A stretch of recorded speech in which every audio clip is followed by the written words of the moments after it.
ఆపదామపహర్తారం దాతారం సర్వసంపదాం లోకాభిరామం శ్రీరామం భూయో భూయో నమామ్యహం.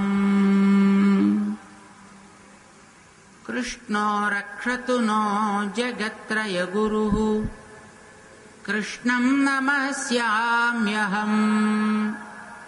కృష్ణేనామరశత్రవో వినిహతాః కృష్ణాయ తస్మై నమః.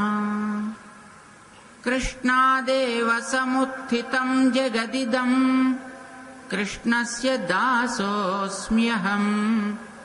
కృష్ణే తిష్ఠతి విశ్వమేతదఖిలం హే కృష్ణ సంరక్ష మాం. ప్రియ భగవద్బంధువులారా, భగవద్గీత మానవ జాతి యొక్క ఉజ్జీవన కోసం ఏర్పడ్డ భగవంతుని యొక్క ఉపదేశాత్మకమైన ఒక బృహత్ గ్రంథం. అందుకే దీనిలో ఉండే విశేషాలని మనం తెలుసుకోవాలి అని సుప్రసిద్ధ ఆచార్యులైన శంకర భగవత్పాదుల దగ్గర నుంచి భగవద్ రామానుజులు, ఆ తరువాత ఎందరో ఎన్నో రకాలుగా దానిని వ్యాఖ్యానించి మనకి అందించారు. మనం దాని తాత్పర్యం తెలుసుకుని ఆచరించాలి అనేది వారి ఉద్దేశ్యం. ఒకసారి ఒక మార్వాడి ఆయనకి ఒక ఆయన ఉపన్యాసం చేస్తున్నాడు భగవద్గీతని. ఆ ఉపన్యాసం పాప ఆయన విన్నాడు. భగవద్గీత ఉపన్యాసం అంతా చివరికి పూర్తి కావచ్చింది. రోజు ఈ శ్లోకాలు చదవయా అని చెప్పాడు ఆయన. ఈ ముందు చదివే శ్లోకాలు, చివరి చదివే శ్లోకాలను. పాపం ఆయన రోజు అలాగే చదువుతూ ఉండేవాడు. ఒక శ్లోకం ఆయనకి అర్థం కాలేదు. సర్వోపనిషదో గావః దోగ్ధా గోపాలనందనః. ఈ శ్లోకం ఆయన విన్నాడు. భగవద్గీత మొత్తం 18 అధ్యాయాలు చెప్పేశాడు ఆయన గురువు గారు. శిష్యుడికి పాపం వినేటటువంటి ఆ మార్వాడి ఆయనకి, हे महाराज, हम रोज पारायण कर रहे हैं इसमें, परंतु आप अभी तक इसमें जो है वो तो दिखाए नहीं क्या? अरे क्या दिखाना है, जो है उसमें मैंने तो पूरा बता दिया आपको. नहीं महाराज, आप तो बोल रहे ना सर्वोपनिषदो गावः. हाँ ठीक है, दो गधा गोपाल नंदनः है, तो फिर गधा कहाँ आ गए स्वामी जी? अभी तक गधा तो आया नहीं इसमें. तो उन्होंने बताया, तू ये गधा है, मैं ये गधा हूं. इतने बताने पर भी तुमको एक बात भी दिमाग में नहीं चढ़ा तो तू ये गधा है. तुम्हारे जैसे शिष्यों को मैंने पाया तो मैं एक गधा हूं. तुमको एक बात भी दिमाग में नहीं चढ़ा सका तो मैं एक गधा बन गया. गधा అంటే గాడిద. దో గధా దోగ్ధ గోపాల నందన అని ఉంది అక్కడ. దోగ్ధ అంటే పితికేవాడు అని అర్థం, పాలు పితుకువాడు. ఉపనిషత్తులన్నీ ఆవులు. ఆవులకి పాలు పితికేటటువంటి గోపాలకుడు మా స్వామి శ్రీకృష్ణుడు. దోగ్ధ గోపాల నందన. దూడ కావాలి కనుక పార్థో వత్స. అర్జునుడు ఒక దూడ వంటివాడు. సుధీహి భోక్త. బుద్ధిమంతుడైన మహానుభావుడు ఎవడు వింటే వాడు ఈ క్షీర పానం చేయువాడు. సుధీహి భోక్త. మరి పాలేది? దుగ్ధం. గీత అమృతం మహత్. భగవద్గీతామృతం అనేదే ఇందులో పాలయా అని. కానీ పాప ఆయనకి పలకడం రాలేదండి. దోగ్ధ అనేది పాపం ధా పలకడానికి ఆయన దోగధ అని చదువుతుండేవాడు రోజును. ఆయన అడిగాడు చివరికి, ఏమండి ఇందులో 2 గధా, దో గధా. హిందీలో దో గధా అంటే 2 గాడిదలు అని అర్థం. మరి గాడిదలు ఏవండి ఇందులో మీరు ఎంత చెప్పారు, ఎక్కడ గాడిద రాలేదేమిటి అని అడిగట్టాను. అంటే వెధవా, నువ్వు గాడిదివి, ఇంత చెప్పినా ఒక్క ముక్క కూడా నీకు బుర్రకు ఎక్కలేదు. నీలాంటి వాడికి చెప్పి చెప్పి చెప్పి నా నోరంతా పాడు చేసుకున్నాను అని చేత నేను గాడిదని. దో గధా ఆ పౌరమ్మాయి. భగవద్గీత వినేవాడిని బట్టి చెప్పేవాడిని బట్టి అందులో ఉండే సారం ఉంటుంది. వినేవాడు శ్రద్ధగా వింటే అర్థమవుతుంది. చెప్పేవాడు దాంట్లో ఏముందో చూసి చెబితే వాడికి అది తరింపచేసేది అవుతుంది. ఏదో ఉంది కదా, ఏదో వింటున్నాడు కదా అని వీడి మానాన్ని వీడి చెప్తే వాడి మానాన్ని వాడు ఎక్కడ కూర్చుని మెల్లగా ఇటోట ఊగుతూ వింటే అందులో ఉండేది మనకేమీ అర్థం కాదు. వేదాలు ఏవేవి రహస్యాలని చెప్పాయో అన్నింటినీ భగవంతుడు ఒకచోట క్రోడీకరించి భగవద్గీతగా మనకి ప్రసాదించాడు. నిన్నటి అధ్యాయం 7వ అధ్యాయం. ఈ 7వ అధ్యాయంలో చివరికి వచ్చిన తర్వాత 2 రకాలుగా ఉండేటటువంటి మనుషులు దుష్కృతులు సుకృతులు అని ఉంటారయా. అందులో దుష్కృతులు 4 రకాలు, సుకృతులు 4 రకాలు. దుష్కృతులు అంటే ఏ అవసరం వచ్చినా నా దగ్గరికి రారు, అసలు నన్ను పట్టించుకోరు, ఇచ్చేవాడినే నేను, కానీ నన్ను అసలు వాళ్ళు పట్టించుకోరు, అందుచేత వాళ్ళని దుష్కృతులు అన్నా. ఏది కావలసినా నా దగ్గరకు వచ్చి అడుగుతారు కనుక వాళ్ళని సుకృతులు అని అన్నా. అంటే అది ప్రాపంచికమైనదైనా అలౌకికమైనదైనా తన నుంచి ప్రార్థన చేసి పొందుతారు కనుక వాళ్ళకి సుకృతులు అని పేరు పెట్టాడు. ఎవరు 4 రకాలు అనేదాన్ని చెబుతూ పోయిన సంపదలు కోరేవాళ్ళు కొందరు, క్రొత్త సంపదలు కోరేవాళ్ళు కొందరు, ఆత్మప్రాప్తి కోరేవాళ్ళు కొందరు, భగవంతుణ్ణే కోరేవాళ్ళు కొందరు. 4 రకాలు.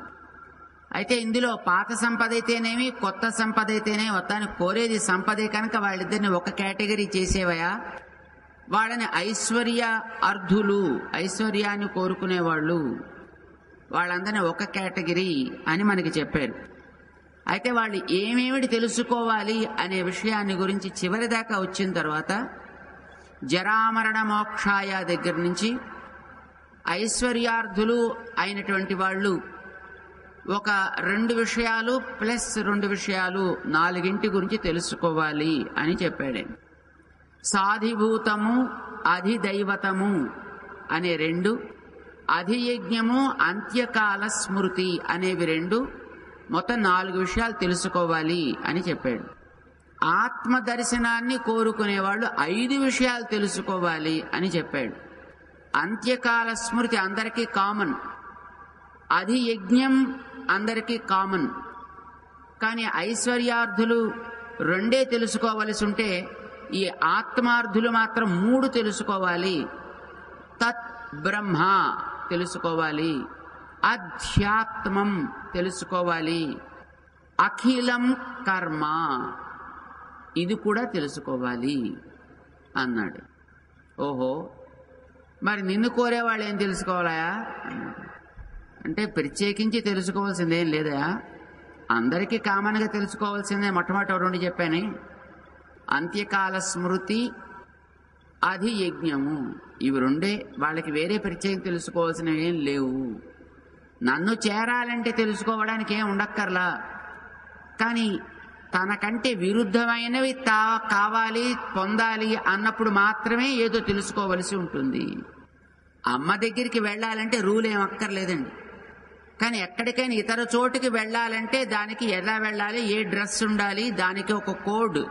స్కూల్కి వెళ్ళాలి అని అనుకోండి, దానికి ఒక డ్రెస్ ఉంటుంది, అది సహజం కాదు కనుక సహజమైన చోటుకి వెళ్ళడానికి ఏ నియమము అక్కర్లేదు. ఇది చెప్పి నిన్నటి అధ్యాయాన్ని స్వామి ముగించాడు. 8వ అధ్యాయం ఈవేళ మనం అనుసంధానం చేసుకుంటున్నాం. ఇందులో ఏమేమి చెప్పాడు భగవంతుడు అనేదాన్ని యామునాచార్య స్వామి ఒక్క శ్లోకంలో చాలా అందంగా చెప్పారు. గీతార్థ సంగ్రహము అనే దాంట్లో ఏమేమిటవి? ఐశ్వర్య అక్షరయాథాత్మ్య భగవచ్చరణార్థినాం వేద్యోపాదేయ భావానాం అష్టమే భేద ఉచ్యతే. అష్టమే 8వ అధ్యాయంలో ఉచ్యతే, ఇవి భగవంతుడు చెప్పాడు. ఏవి? ఐశ్వర్య, అక్షర, అక్షర యాథాత్మ్య, ఐశ్వర్య సంపదలు, అక్షర యాథాత్మ్య ఆత్మ సాక్షాత్కారము, భగవచ్చరణార్థినాం, భగవంతుణ్ణి శరణాగతి చేసి ఆయన్నే కోరుకునేవాళ్ళు. 3 రకాలు. 4 కానీ మనం 3 కేటగిరీస్ కదండి చేసుకున్నాం. So there are only 3 categories now. ఇలాంటి ముగ్గురికి కూడా వేద్య ఏమేం తెలుసుకోవాలి, ఉపాదేయ ఏమేమి వాళ్ళు ఉపాసన చెయ్యాలి, వీటికి సంబంధించినటువంటి భేద ఉచ్యతే. ఈ తేడాలు ఒక్కొక్కరికి తెలుసుకోవాల్సిన వేరే వేరే ఉన్నాయి. అవి భగవంతుడు చెప్పాను. ఇది మనకి ఇందులో తెలుస్తోంది. అవి ఏమిటో ఇప్పుడు మనం తెలుసుకోబోతున్నాం. ముగ్గురికి కావలసినవి ఒక్కొక్కరికి వేరే వేరే ఉన్నాయి. 8వ అధ్యాయం సారం ఇంతే. అర్జునుడు మొదట ప్రశ్న వేశాడు ఇందులో. అంటే ఇప్పటికి వాడికి ప్రశ్న వేద్దాం అనిపించింది. సులభంగా అర్థమయ్యేటట్టు చెప్పేస్తే బుర్రకేం ఎక్కల. అంచేత ఈయన తద్బ్రహ్మ అధ్యాత్మం అఖిలం కర్మ అధిభూతం అధిదైవతం అధియజ్ఞం ఇలా చెప్పేటప్పటికి ఏమిటో అర్థం కాలేదు. ఏమయ్యా ఏమిటో నువ్వేమిటో చెప్తున్నావు, నాకేమీ అర్థం కాలేదు, కొంచెం వివరిస్తావా అంటూ ప్రారంభించాడు 8వ అధ్యాయాన్ని. కిం తద్బ్రహ్మ కిమధ్యాత్మం కిం కర్మ పురుషోత్తమ అధిభూతం చ కిం ప్రోక్తం అధిదైవం కిముచ్యతే. నువ్వేమిటో చెప్పావు కదా, వాటి గురించి నాకు కొంచెం వివరించవాయా? ఏమేమిటి వివరించాలయా? కిం తద్బ్రహ్మ, నువ్వు అదేదో తత్ బ్రహ్మ అన్నావు కిందటి అధ్యాయంలో చివర. ఏమిటో ఆ బ్రహ్మ తత్ అనేది కొంచెం చెప్తావా? ఇది ఒకటి. కిం అధ్యాత్మం, అధ్యాత్మం అనగానేమి? అధ్యాత్మకి సంబంధించినది ఆధ్యాత్మికం అని అంటాం. అదేమిటి అని అడిగాడు. కిం కర్మ, నువ్వేమిటో అఖిలం కర్మ తెలుసుకోవాలి అని అడిగావే, ఆ అఖిలం కర్మ అంటే ఏమి?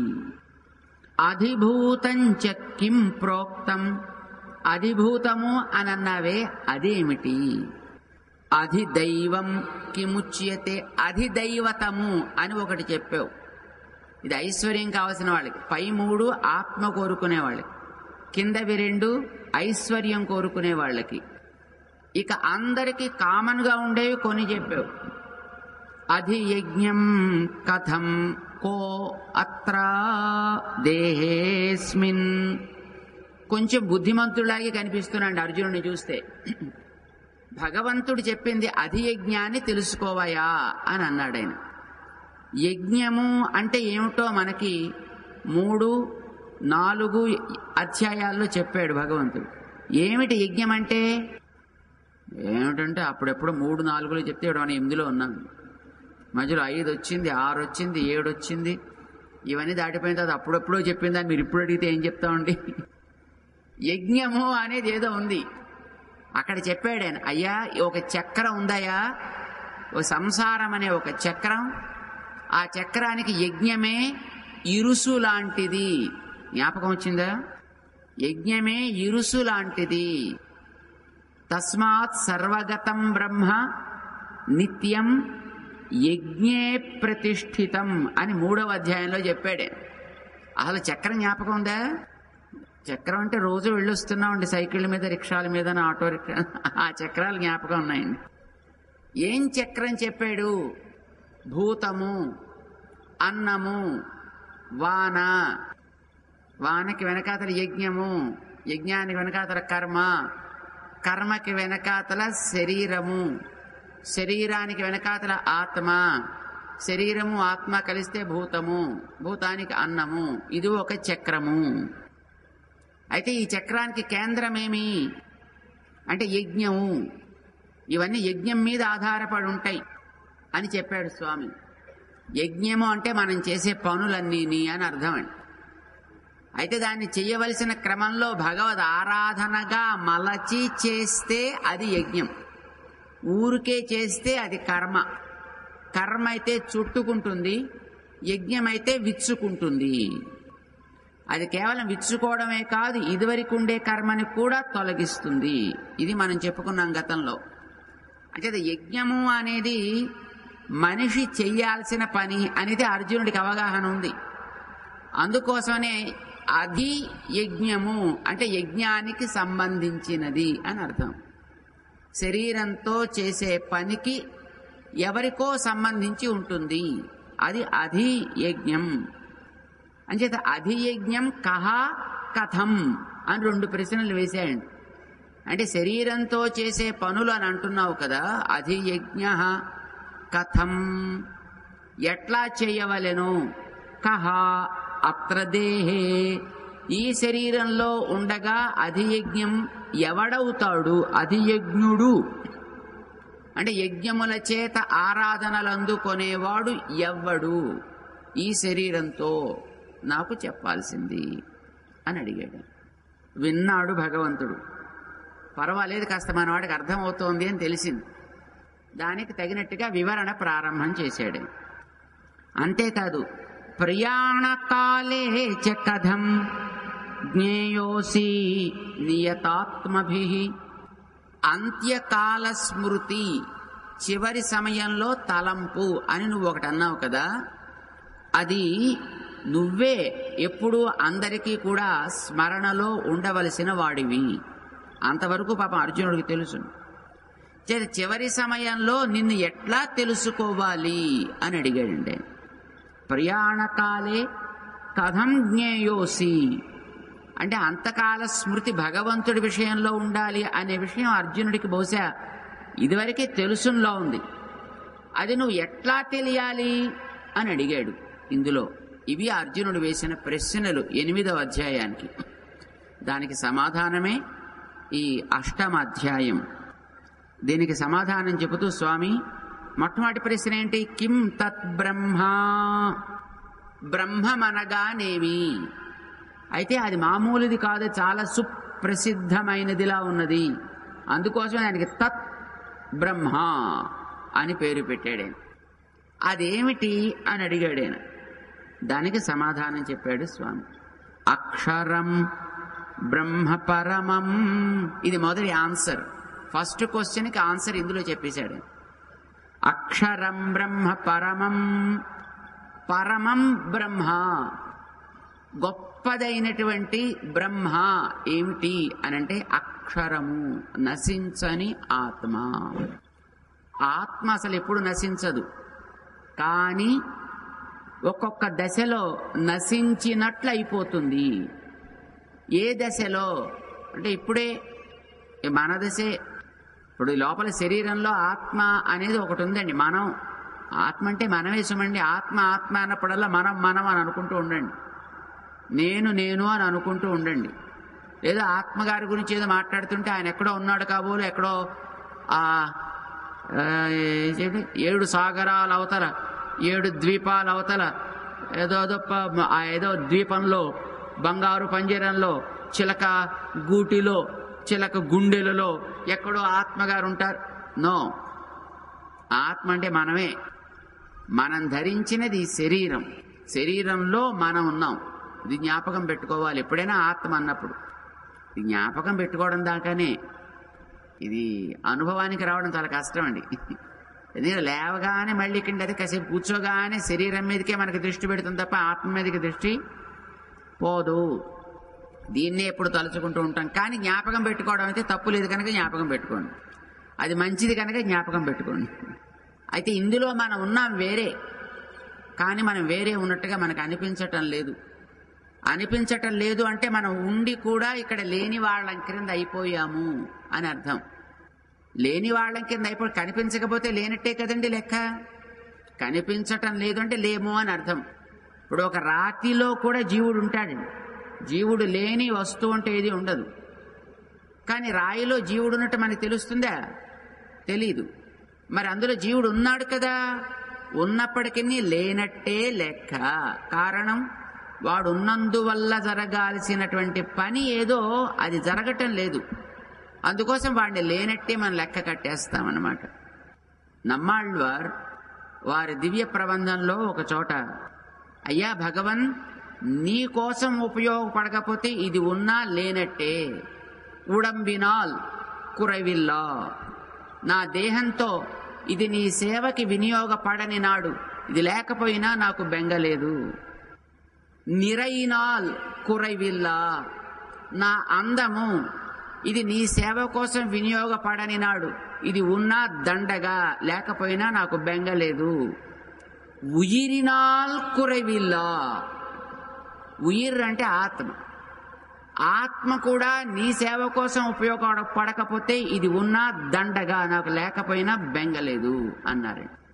వెంటనే ఓ ప్రశ్న వేశారండి, ఏమయ్యా ఆత్మ అనేది నశించదు కదా, ఈ ఆత్మ నశించినా బెంగలేదంటారేమిటి ఆళ్వార్? శాస్త్రాన్ని అతిక్రమించి మాట్లాడచ్చా?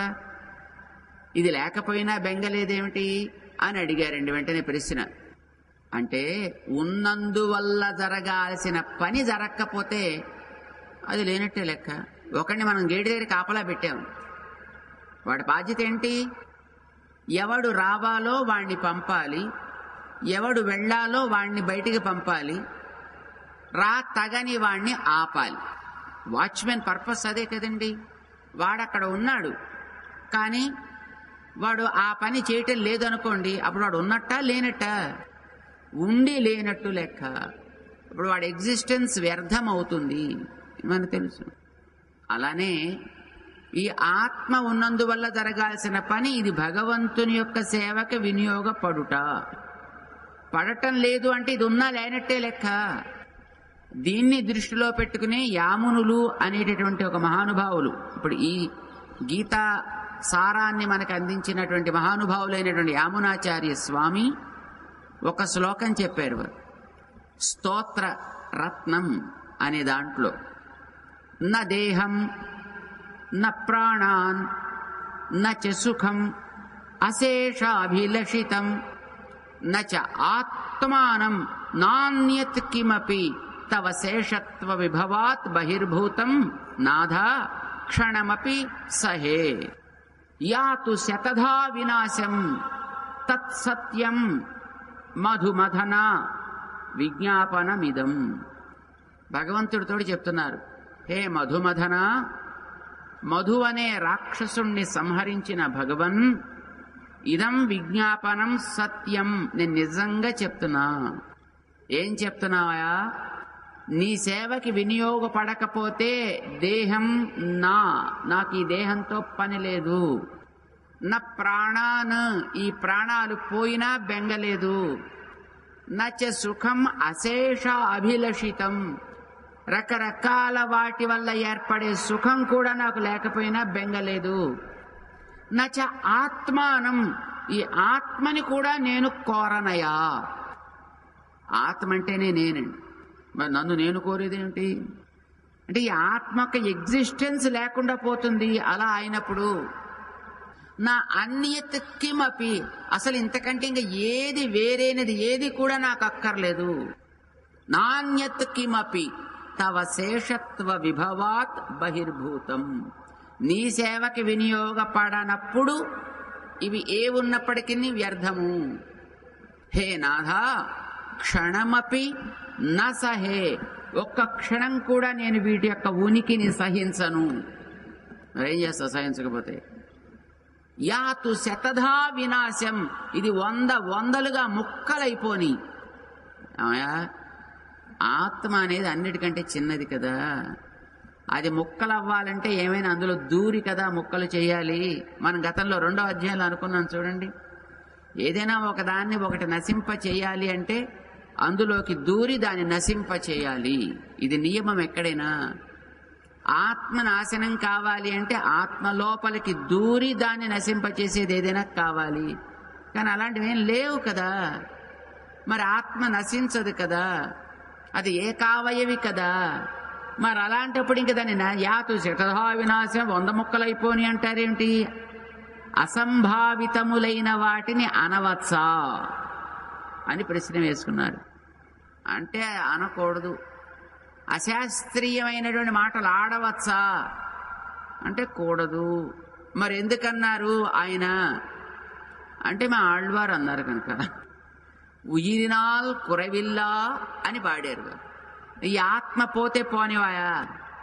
మరి వారెందుకు పాడారండి? మరి వారు మాత్రం పాడచ్చునా అట్లాగా అశాస్త్రీయమైన వాటిని?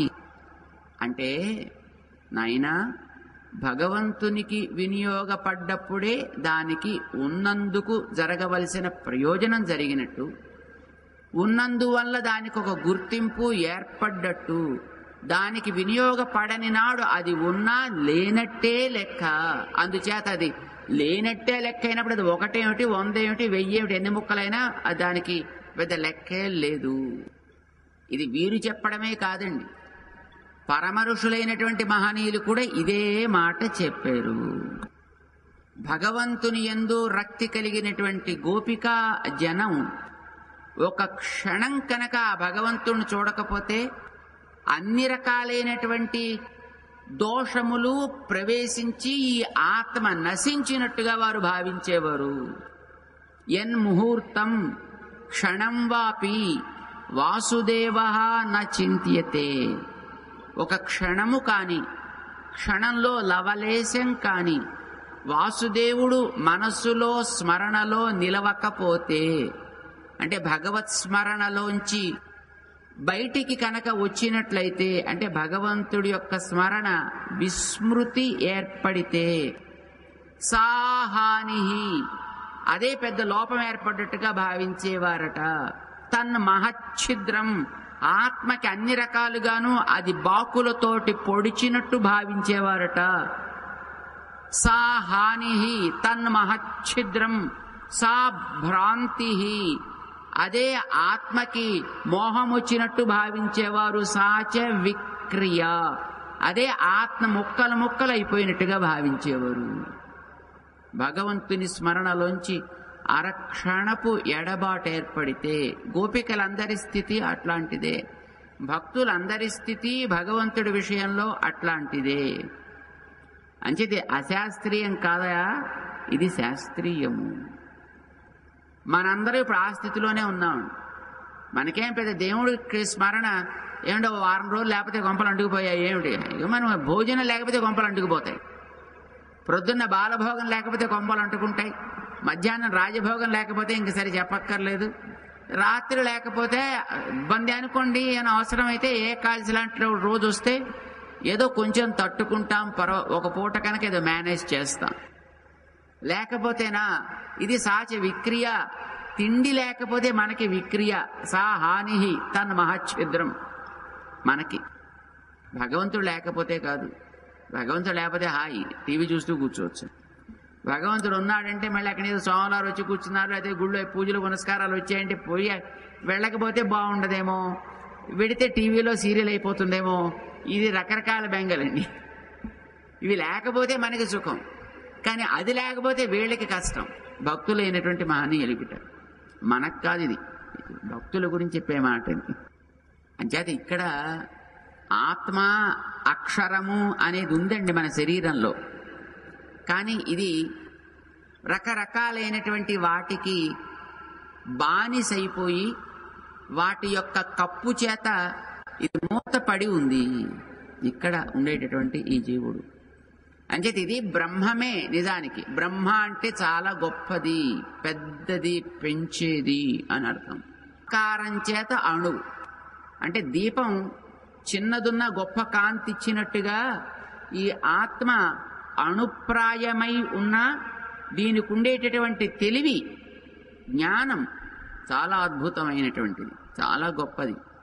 కానీ ఏది ఇప్పుడు మనకి అంతా మొత్తం మూసుకుపోయింది కదండి. చూడడానికి ఈ పక్కన ఏముందో తెలియటం లేదు, ఈ పక్కన ఏముందో తెలియటం లేదు, ఇందులో అలా ఏ మూల ఏమున్నాయో మనకి తెలియటం లేదు, మన శరీరంలోనే. అంచేత ఇక్కడ ఆత్మ అంతా మూసుకుపోయింది, ఇక్కడ పూర్తిగాను మూసుకుపోయింది. కనుక ఇది బ్రహ్మ అనే పేరు ఉండ తగినదే అయినప్పటికీ ఆ పేరుని కోల్పోయింది. ఇది పరమ, ఈ కనిపించేటటువంటి వాటి కంటే పైది. ఇందులో ఉన్నంత వరకు దీనికంటే గొప్పదేది లేదండి మన శరీరంలో. పరో మా యస్మాత్, దేనికంటే మించినది మరి లేదో అది పరమా అని అంటారు. ఈ శరీరంలో ఇంద్రియాలున్నాయి, అవి కొంతమేర వ్యాపిస్తాయి. మనస్సుంది, అది కొంతమేర పనిచేస్తుంది. అంచేత అది కూడా పెంచేదే, అది కూడా ఒకదానికంటే ఒకటి పెద్దది. ఇంద్రియాల కంటే మనస్సు పెద్దది, మనస్సు కంటే బుద్ధి కొంచెం పెద్దది.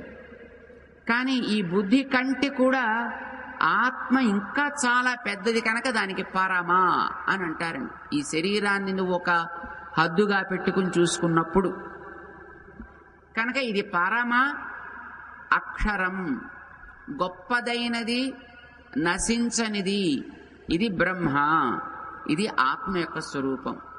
అయితే ఇది ఎప్పుడు వస్తుంది? ఇప్పుడు మనకి కర్మబంధం ఉండగా రాదు. కర్మబంధం తొలగితే మాత్రమే వస్తుంది. కర్మబంధం ఉన్నంత వరకు దీనికి ఈ మూత తప్పదు.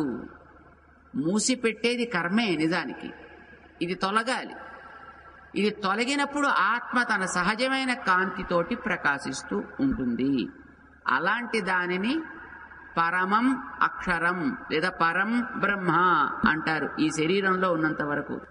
దాన్నే చెప్పాడు. నువ్వు మొట్టమొదటి తద్బ్రహ్మ తెలుసుకోమని చెప్పా కదా. ఇది ఎవడి కోసం చెప్తున్నాడు ఆయన?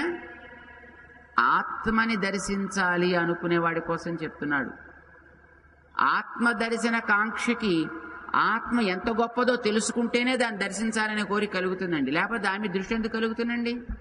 ఇక్కడేదో మ్యూజియం ఉందిట, చాలా బాగుందిట అని నలుగురు చెప్పేటప్పటికి అరే మనం కూడా చూస్తే వెళ్ళామా లేదా? మనం చాలా బాగుంటుందిట, పదండి పోదాం, చూస్తామని. అది మొట్టమొదటి గొప్పది అని తెలియాలి. తెలిస్తే దాని వైపు నీకు ప్రవృత్తి కలుగుతుంది, దానిని పొందాలి అని నీకు అనిపిస్తుంది. ఆత్మ ప్రాప్తి కాముడికి కూడా ముందర ఆత్మ గొప్పదని తెలియాలి కదా. అంచేత ఆత్మ ఎంత గొప్పది ఇది చెప్తున్నాడు. మొట్టమొదట 3 విశేషణాలతోటి దాన్ని చెప్తున్నాడు. 3 ప్రశ్నలు వేశాడు కదా. అందులో మొట్టమొదటిది ఆత్మ నాయనా శరీరం కంటే గొప్పది, ఇంద్రియాల కంటే గొప్పది, మనస్సు కంటే గొప్పది, బుద్ధి కంటే గొప్పది, జ్ఞానం కంటే గొప్పది. ఎందుకంటే జ్ఞానం కలది తాను. అందుచేత జ్ఞానం కలది కనుక జ్ఞానం కంటే కూడా దాన్ని కలిగి ఉండే తాను గొప్పది.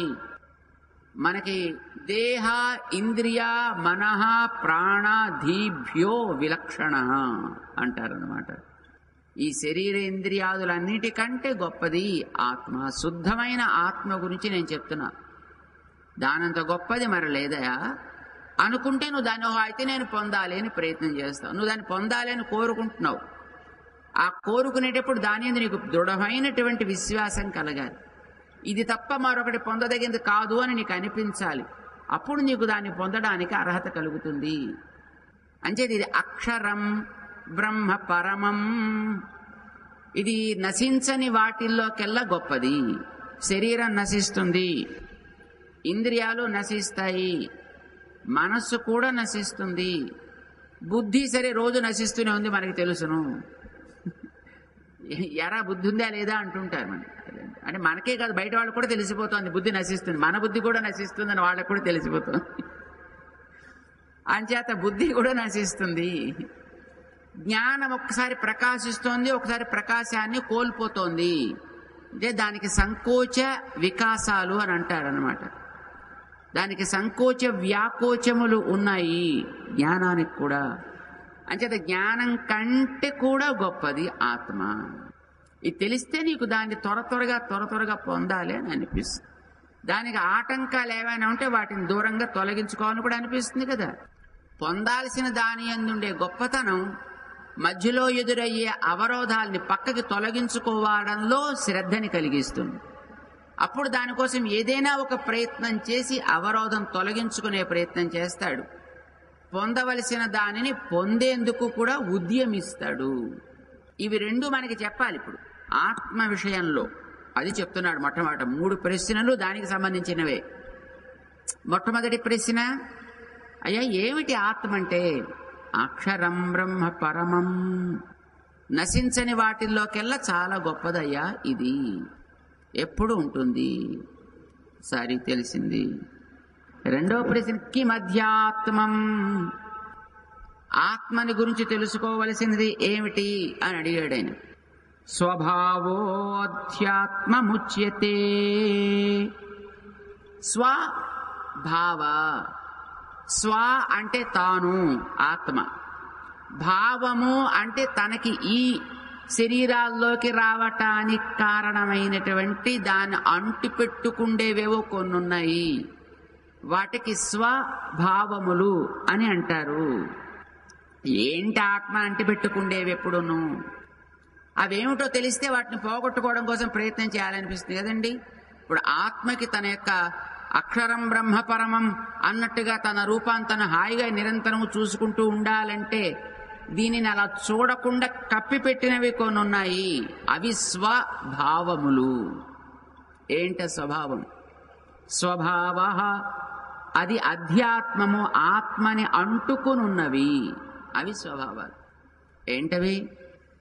ఆత్మను అంటిపెట్టుకుండే ఏమిటండి? సూక్ష్మ శరీరము అని అంటారండి దాన్ని. ఈ ప్రకృతిలో అసలు ఎప్పుడొచ్చిందో ఆత్మ తెలియదు, కానీ ఎప్పుడో ఒకనాడు వచ్చి ఉంటుంది. అది ఎప్పటి నుంచి అనేది ఎవరు చెప్పట్లేదు. మరి శాస్త్రాల్లోనూ చెప్పట్లేదు, మరి వేదాల్లోనూ చెప్పటం లేదు. పోనీ లౌకికంగానే చెప్పండి అంటే అది చెప్పటం లేదు.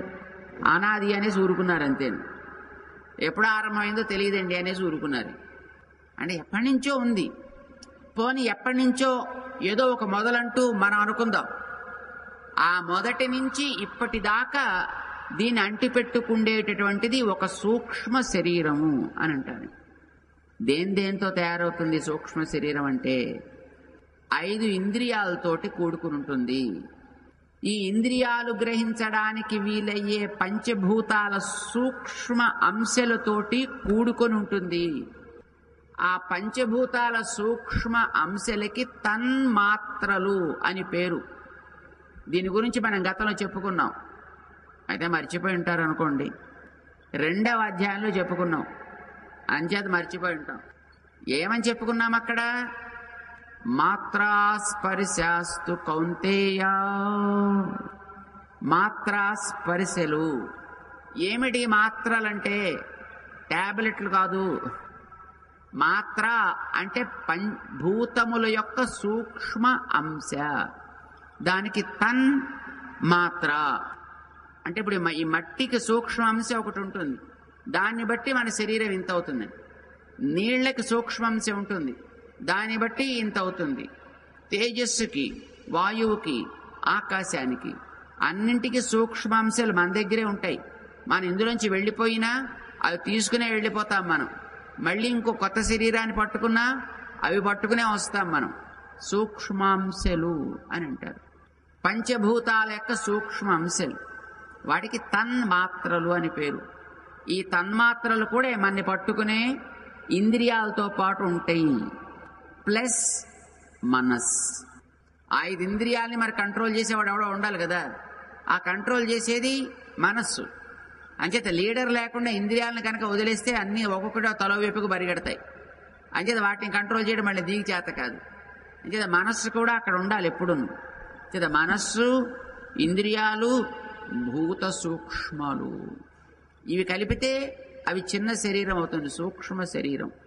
ఇప్పుడు బహుశా మీరు బద్రీ వెళ్ళి ఉంటారు కదా. ఎంతమంది వెళ్ళారు బద్రికాశ్రమానికి? అమ్మో దింపండి. ఈ బద్రీ వెళ్ళేటప్పుడు మధ్యలో దారిలోను ఈ శ్రీనగర్ దగ్గర ఆగినప్పుడు, జోషిమఠ్ దగ్గర ఆగినప్పుడు కొంతమంది ఇలాగ చేతుల పూసలు, గీసలు, సేలవులు వేసుకొచ్చి అమ్ముతుంటారు. ఆ అమ్మేవాడి దగ్గర ఈ పునుగనే కస్తూరియా ఏదో ఇంత కాయల్లాంటివి కూడా పట్టుకో. ఒరిజినల్ కస్తూరి అండి ఇది, ఒరిజినల్ కస్తూరి, ఇదిగో కస్తూరి కాయ, దీన్ని పగల కొడితే ఇందులోంచి ఆ కస్తూరి వస్తుంది అని మన దగ్గర పట్టుకొచ్చి చూపిస్తూ ఉంటారు. ఓ చిన్న కాయ లాంటిది వాళ్ళ దగ్గరే ఉంటాయండి అవి. మరి వాళ్ళకి ఎక్కడి నుంచి వస్తాయో తెలియదు. వాళ్ళు నిజంగా కస్తూరిని పట్టుకొస్తారో మరి లేకపోతే ఏమైనా తయారు చేస్తారో మనకైతే తెలియదు. కానీ మొత్తానికి అది కస్తూరి మృగంలోంచి వచ్చినటువంటిది ఒక చిన్న కాయ లాంటిది అన్నమాట. అది ఒక చిన్న తిత్తె లాంటిది, అందులోపల కస్తూరి ఉంటుంది. చాలా పరిమళంగా ఉంటుంది దాన్ని తీస్తేట అట. అదే భగవంతుడికి బొట్టుగా పెడతారట. కస్తూరి కలిత ఊర్ధ్వపుండ్ర తిలకం అని కదా మనం అంటుంటాం. అది ఆ కస్తూరి అనే మృగం దేహంలోంచి వచ్చే ఒక తిత్తె. అందుకో దాని ఖరీదు చాలా ఉంటుంది, చాలా కాస్ట్లీ. పైన దానికి ఒక కవచం ఉంటుంది, లోపల అది ఉంటుంది. కోడిగుడ్డుని మీరు చూసి ఉంటారు కదండి, చాలా మందికి తెలిసి ఉంటుంది కోడిగుడ్డు. అంటే తినడం కోసం కాకపోయినా కనీసం చూసి ఉంటారు కదా. ఆ కోడిగుడ్డుకి పైన షెల్ ఉంటుంది, ఆ లోపల ఒక తెల్లటి ద్రవం ఒకటి ఉంటుందండి. ఆ ద్రవానికి లోపల పచ్చ సొన ఒకటి ఉంటుంది చిన్నది. మామూలుగా అయితే తెలియదండి, దాన్ని ఉడికించినప్పుడు కోస్తే లోపల మనకి స్పష్టంగా కనిపిస్తుందండి. అబ్బో చాలా చూసినట్టున్నారే స్వాములు. అంటే చిన్నప్పుడు స్కూల్లో చదువుకున్నప్పుడు చెప్పిన పాఠాలండి. ఆ మధ్యలో ఉండేటువంటి పచ్చ సొన ఓ పక్కన అంటుకుని ఉంటుంది, ఇంకో పక్కన అలా కిందకి ఉంటుంది, దానికి సపోర్ట్ అయి ఉంటుంది అన్నమాట. అది ఆ పచ్చ సొన మధ్యలో ఉంటుంది. అది యాక్చువల్ ఆ పచ్చ సొనే పిల్ల కింద మారుతుంది తర్వాత కొంతకాలం పెరిగితే. దానికి చుట్టూ ప్రొటెక్షన్ లా ఉంటుంది ఆ చుట్టూ ఉండేటటువంటి తెల్ల సొన. దానిపైన ఈ గట్టిగా ఉండేటటువంటి ఆ కోడిగుడ్డు పై షెల్ గట్టిగా ఉండేటటువంటిది ఉంటుందన్నమాట. ఇదిగో ఇది మన స్థితి అని అనుకోండి. ఆ లోపలుండే పచ్చ సొన లాంటి వాళ్ళ మనం, బంగారం లాంటి వాళ్ళమండి మనం. ఇలా అయిపోయాం కానీ నిజానికి మనం అంతా అలాగ బంగారం లాంటి వాళ్ళం. కానీ దానికి పైన ఆ భూత సూక్ష్మాలు, ఆ ఇంద్రియాలు ప్లస్ మనస్సు, ఇవి మనని లోపల పెట్టేసి షీల్డ్ లాగా ప్రొటెక్ట్ చేసి పెట్టేయి. కర్మల యొక్క ప్రభావం చేత ఇవి మనని చుట్టుకుని ఉన్నాయి. ఇది ఒక అండం లాంటి, దానికి సూక్ష్మ శరీరము అని పేరు పెట్టారు. మన ఒక శరీరంలోంచి బయటికి వెళ్ళిపోయేటప్పుడు వాటిని తీసుకుని బయటికి పోతూ ఉంటాం. మళ్ళీ కొత్త శరీరాన్ని ధరించేటప్పుడు వాటిని అలాగే పెట్టుకుంటాం. పైన అందులోంచి శరీరం ఏర్పడుతుంది. ఏ భూతంలోంచి ఆ భూతం వస్తుంది అన్నమాట. అంటే పృథివీలోంచి పృథివీ అంశాలు వస్తాయి, నీళ్లలోంచి నీటి అంశాలు వస్తాయి, వాయువులోంచి వాయువు, అగ్నిలోంచి అగ్ని, అలా వస్తాయి అన్నమాట. ఇంద్రియాలు అవే, మనస్సు అదే. భూత సూక్ష్మాలు మారుతుంటాయి కానీ ఇంద్రియాలు మనస్సు మాత్రం మారవండి. అంటే మన ఈ ప్రకృతిలోకి వచ్చినప్పుడు ఏ కన్ను, కాలు, ముక్కు, చెవి ఉన్నాయో అవే ఇప్పటికీ కూడా ఉంటాయి. ఏ మనస్సు ఆ వేడుందో ఇప్పటికీ అదే మనస్సు ఉంది. అంటే మన మనస్సు పాత ఫ్రెండ్ అన్నమాట మనకి, ఇంద్రియాలు పాత ఫ్రెండ్స్ అన్నమాట. శరీరం మాత్రం కొత్తది వచ్చింది. శరీరాలు మారతాయి తప్ప ఇంద్రియ మనస్సులు మారవు. ఈ సూక్ష్మ శరీరం ఎప్పుడు అట్లా ఉంటుందన్నమాట.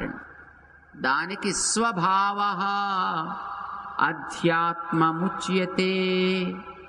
ఈ సూక్ష్మ శరీరానికే కర్మ వల్ల ఏర్పడ్డ ఆ బంధానికే స్వభావ, తననెప్పుడూ అంటిపెట్టుకుండేవి అని పేరు పెట్టారు దానికి.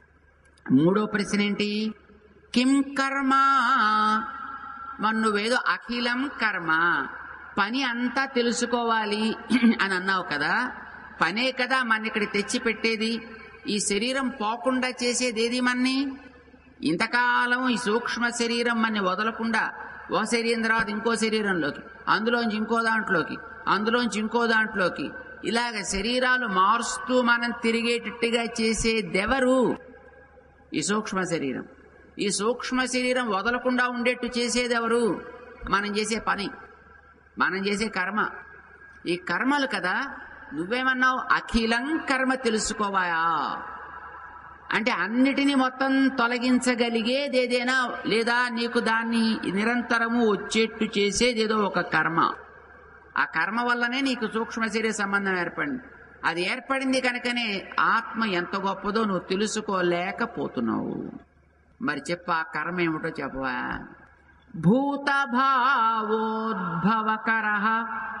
విసర్గ కర్మ సంజ్ఞిత. కర్మ అంటే ఇది నీకు తెలియాల్సిందా అన్నాడు. భూత భావ ఉద్భవకర విసర్గ. భూత అంటే ఇప్పుడు ఈ కనిపించేటటువంటి ఈ జీవరాశి అంతా ఇది భావ, ఒక రూపాన్ని ధరించటానికి, ఉద్భవ పుట్టుక అనేది కారణం. మనం ఎలా వచ్చామండి ఇలాగే ఇంత రూపంలో ఈవేళ ఇక్కడికి? ఇక్కడ పుట్టాం కనుక వచ్చాం. మనం ఇక్కడ పుట్టాం కనుక ఇక్కడికి వచ్చాం. ఇంకో చోట ఎక్కడో పుడితే అక్కడ వచ్చి ఉండేవాళ్ళం, ఏ అడవుల్లోనో పుడితే అక్కడ తిరుగుతూ ఉండేవాళ్ళం. మనం ఎక్కడో చోట పుట్టాం కదా. ఇలా పుట్టేట్టు చేసినది ఏది? విసర్గ.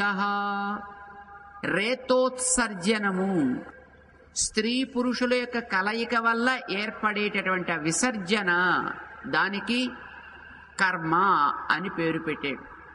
అది ఏర్పడ్డది కనుకనే మనం ఇలా శరీరాన్ని ధరించడం జరిగింది. అది లేకపోతే శరీర ధారణే ఉండదు కదా జీవుడికి. ఇది తెలుసుకోవడం చాలా అవసరం. ఎవడికి? ఆత్మని పొందాలి అని అనుకునేవాడికి. ఆత్మ పొందాలి అంటే శరీరం పోవాలి.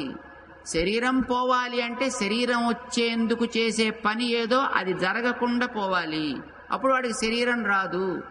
శరీరం వచ్చేట్టు చేసే కర్మ ఏది? క్రియాకలాపము, స్త్రీ పురుష సంయోగము. అది జరగడానికి వీళ్ళే. ఇది చాలా ప్రధానం తెలుసుకోవలసింది. ఇది ఆత్మప్రాప్తి కాముడికి. ఎందుకని? దీనికి ఉపనిషత్తుల్లో ఒక పంచ అగ్ని విద్య అని ఒకటి ఉపదేశం చేశారు.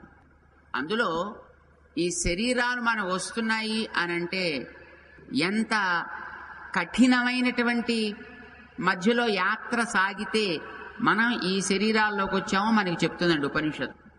మనకు తెలియకుండా మనం పుట్టేసాం గనక మన పుట్టుకలో ఎంత కష్టం ఉందో మనకి తెలియదండి. ఆ కష్టం ఏదో ఇదివరకు అయిపోయింది. దాటి వచ్చేసాం కనుక మనం దాన్ని మరిచిపోయాం కనుక మళ్ళీ అలాంటిది రావడానికి తగ్గట్టుగా మనం దారి ఏర్పాటు చేసుకుంటున్నాము. ఒకసారి అది రావడం ఎంత కఠినమో నీకు తెలిస్తే అలాంటిది రావడానికి నువ్వు ఇచ్చగించవు. ఏమవుతుంది? వేదాలు చెప్పిన మాట అండి ఇది. ఛాందోగ్యము అనే సామవేదం చెప్పింది. జీవుడు దేహంలోంచి బయట వెళ్ళిపోయిన తర్వాత తిరిగి మళ్ళీ దేహంలోకి రావడానికి మధ్య జరిగే యాత్ర ఒకటి ఉంది. అది వైజ్ఞానికులకి తెలీదు, సైంటిస్ట్కి అదేం తెలియదండి. పోవడం తెలుసును, పుట్టడం తెలుసు, మధ్యలో ఏమవుతుందో వాళ్ళకి తెలియదు. కానీ అది వేదాలకి తెలుసు. అవి చెప్పే ఏమవుతుంది? ఈ జీవుడు ఇక్కడి నుంచి బయటికి బయలుదేరడానికి 101 ద్వారములు ఉంటాయట. అందులో 1 ద్వారం పైకుంటుందట, మిగిలిన ద్వారాలు పక్కలకి కిందకి ఉంటాయిట. పై ద్వారాల నుంచి వెడితే మళ్ళీ తిరిగి రాడండి. ఇంకా వాడికి మోక్షం వచ్చేవాడికి మాత్రమే అందులోంచి వెళ్ళడం. పక్క ద్వారాల్లోంచి వెడితే మళ్ళీ ఈ ప్రపంచంలోకే వస్తాడు. కింద ద్వారాల్లోకి వెడితే నరకాల్లోకి వెడతాడు. అయితే ఏ ద్వారాల్లోకి వెళ్ళాలని వీడికి తెలీదు. వీడి వెనకాతల దేవుడు కూడా ఉంటాడు. వాడికి తెలుస్తుంది వీడికి నెక్స్ట్ కర్మ ఏమిటి, ఎక్కడ దేహంలోకి వీడిని ప్రవేశపెట్టాలి అని. వీడికి పైన శరీరం వదిలిపెట్టిపోయే క్షణంలో ఉండే స్మరణని బట్టి, అప్పుడు పైకొచ్చి ఉండేటటువంటి గుణాన్ని పట్టది. సత్వమా రజస తమస, అందులో ఏది ఎక్కువగా ఏది తక్కువగా ఉన్నాయి దాన్ని బట్టి నెక్స్ట్ బర్త్ ఎక్కడికి రావాలి అనేది డిసైడ్ చేస్తాడట. దాన్ని బట్టి ఇక్కడ వీడికి టికెట్ బుక్ చేయడం జరుగుతుందన్నమాట. ఈ టికెట్ ఎలా బుక్ అవుతుందో అలాగే ఇక్కడి నుంచి బయలుదేరతాడు. పైకా పక్కలకా కిందకా అనేది దానికి తగ్గట్టుగానే ఇందులోంచి బయటకు వస్తాడు. నేరుగా మొదట సూర్యుడి దగ్గరికి వెడతాడు, అక్కడి నుంచి చంద్రుడి దగ్గరికి వెడతాడు. ద్వారాలు అక్కడ వేరువేరు ఉంటాయి. వీడే ద్వారంలోంచి వెళ్లాలో ఇదివరకు ఫిక్స్ అయి ఉంటుంది కనుక వీడిని ఆ ద్వారంలోంచి బయటకు వచ్చేట్టే అక్కడ పంపిస్తారు. అక్కడ మళ్ళీ బోర్డులు చూడడం వెతుక్కోవడం అనేది ఉండదు. అక్కడ వీడు నేరే అక్కడ దిగడం, బయటకు వచ్చాడంటే వాడు దాంట్లోకే వస్తాడన్నమాట. ఆ కంపార్ట్మెంట్లోకే వస్తాడు వాడు. దేహంలోంచి వీడు బయటకు వచ్చి ఆ చంద్రుడి దగ్గరికి వచ్చిన తర్వాత అక్కడి నుంచి తిరిగి మళ్ళీ ఈ ప్రపంచంలోకి రావలసిన వాడైతే మేఘాల ద్వారా క్రిందకి పడతాడు. మళ్ళీ వానగా క్రిందకి చేరతాడు. ఈ వానగా కిందకి చేరే చోటు చాలా క్రూషియల్, అంటే చాలా ప్రధానము అన్నమాట. ఎందుకని? ఆ వానగా కురిసినప్పుడు ఎక్కడ కురుస్తుందో ఎక్కడ పడతాడో దాన్ని బట్టి మిగతావన్నీ ఉంటాయండి. ఉదాహరణకి ఈ వాన ఎడారిలో పడింది అనుకోండి, వాడు ఆ ఎడారిలోనే పడుంటాడు అంతే. ఇంకా కానీ అదే వాన మురికి గుంటలో పడింది అనుకోండి, వాడు ఆ మురికిలో ఏదో కీటకం అవుతాడు. అదే వాన ఎక్కడో నిప్పుల మీద ఎక్కడో పడింది అనుకోండి, ఆవిరై మళ్ళీ పోతాడు.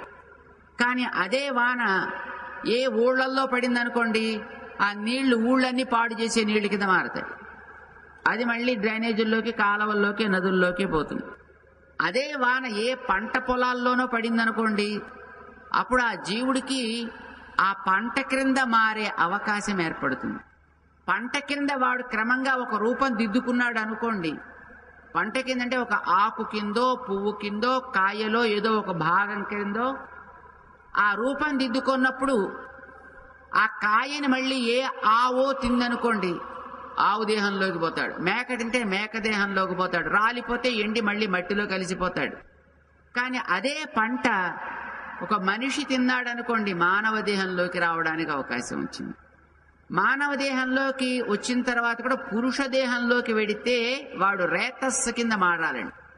పురుష దేహంలోకి వస్తే అలా మారే అవకాశం ఉంటుంది. మళ్ళీ స్త్రీ దేహంలోకి వెడితే అట్లా మారే అవకాశం రాదు. పురుష దేహంలోకి వచ్చినా వాడు అన్నం కింద తిన్నప్పుడు కొంత మలం క్రిందో లేకపోతే చెమట క్రిందో పోవచ్చును, వ్యర్థమైపోవచ్చును. అలా పోయే జీవులు కూడా కొందరు ఉంటారు.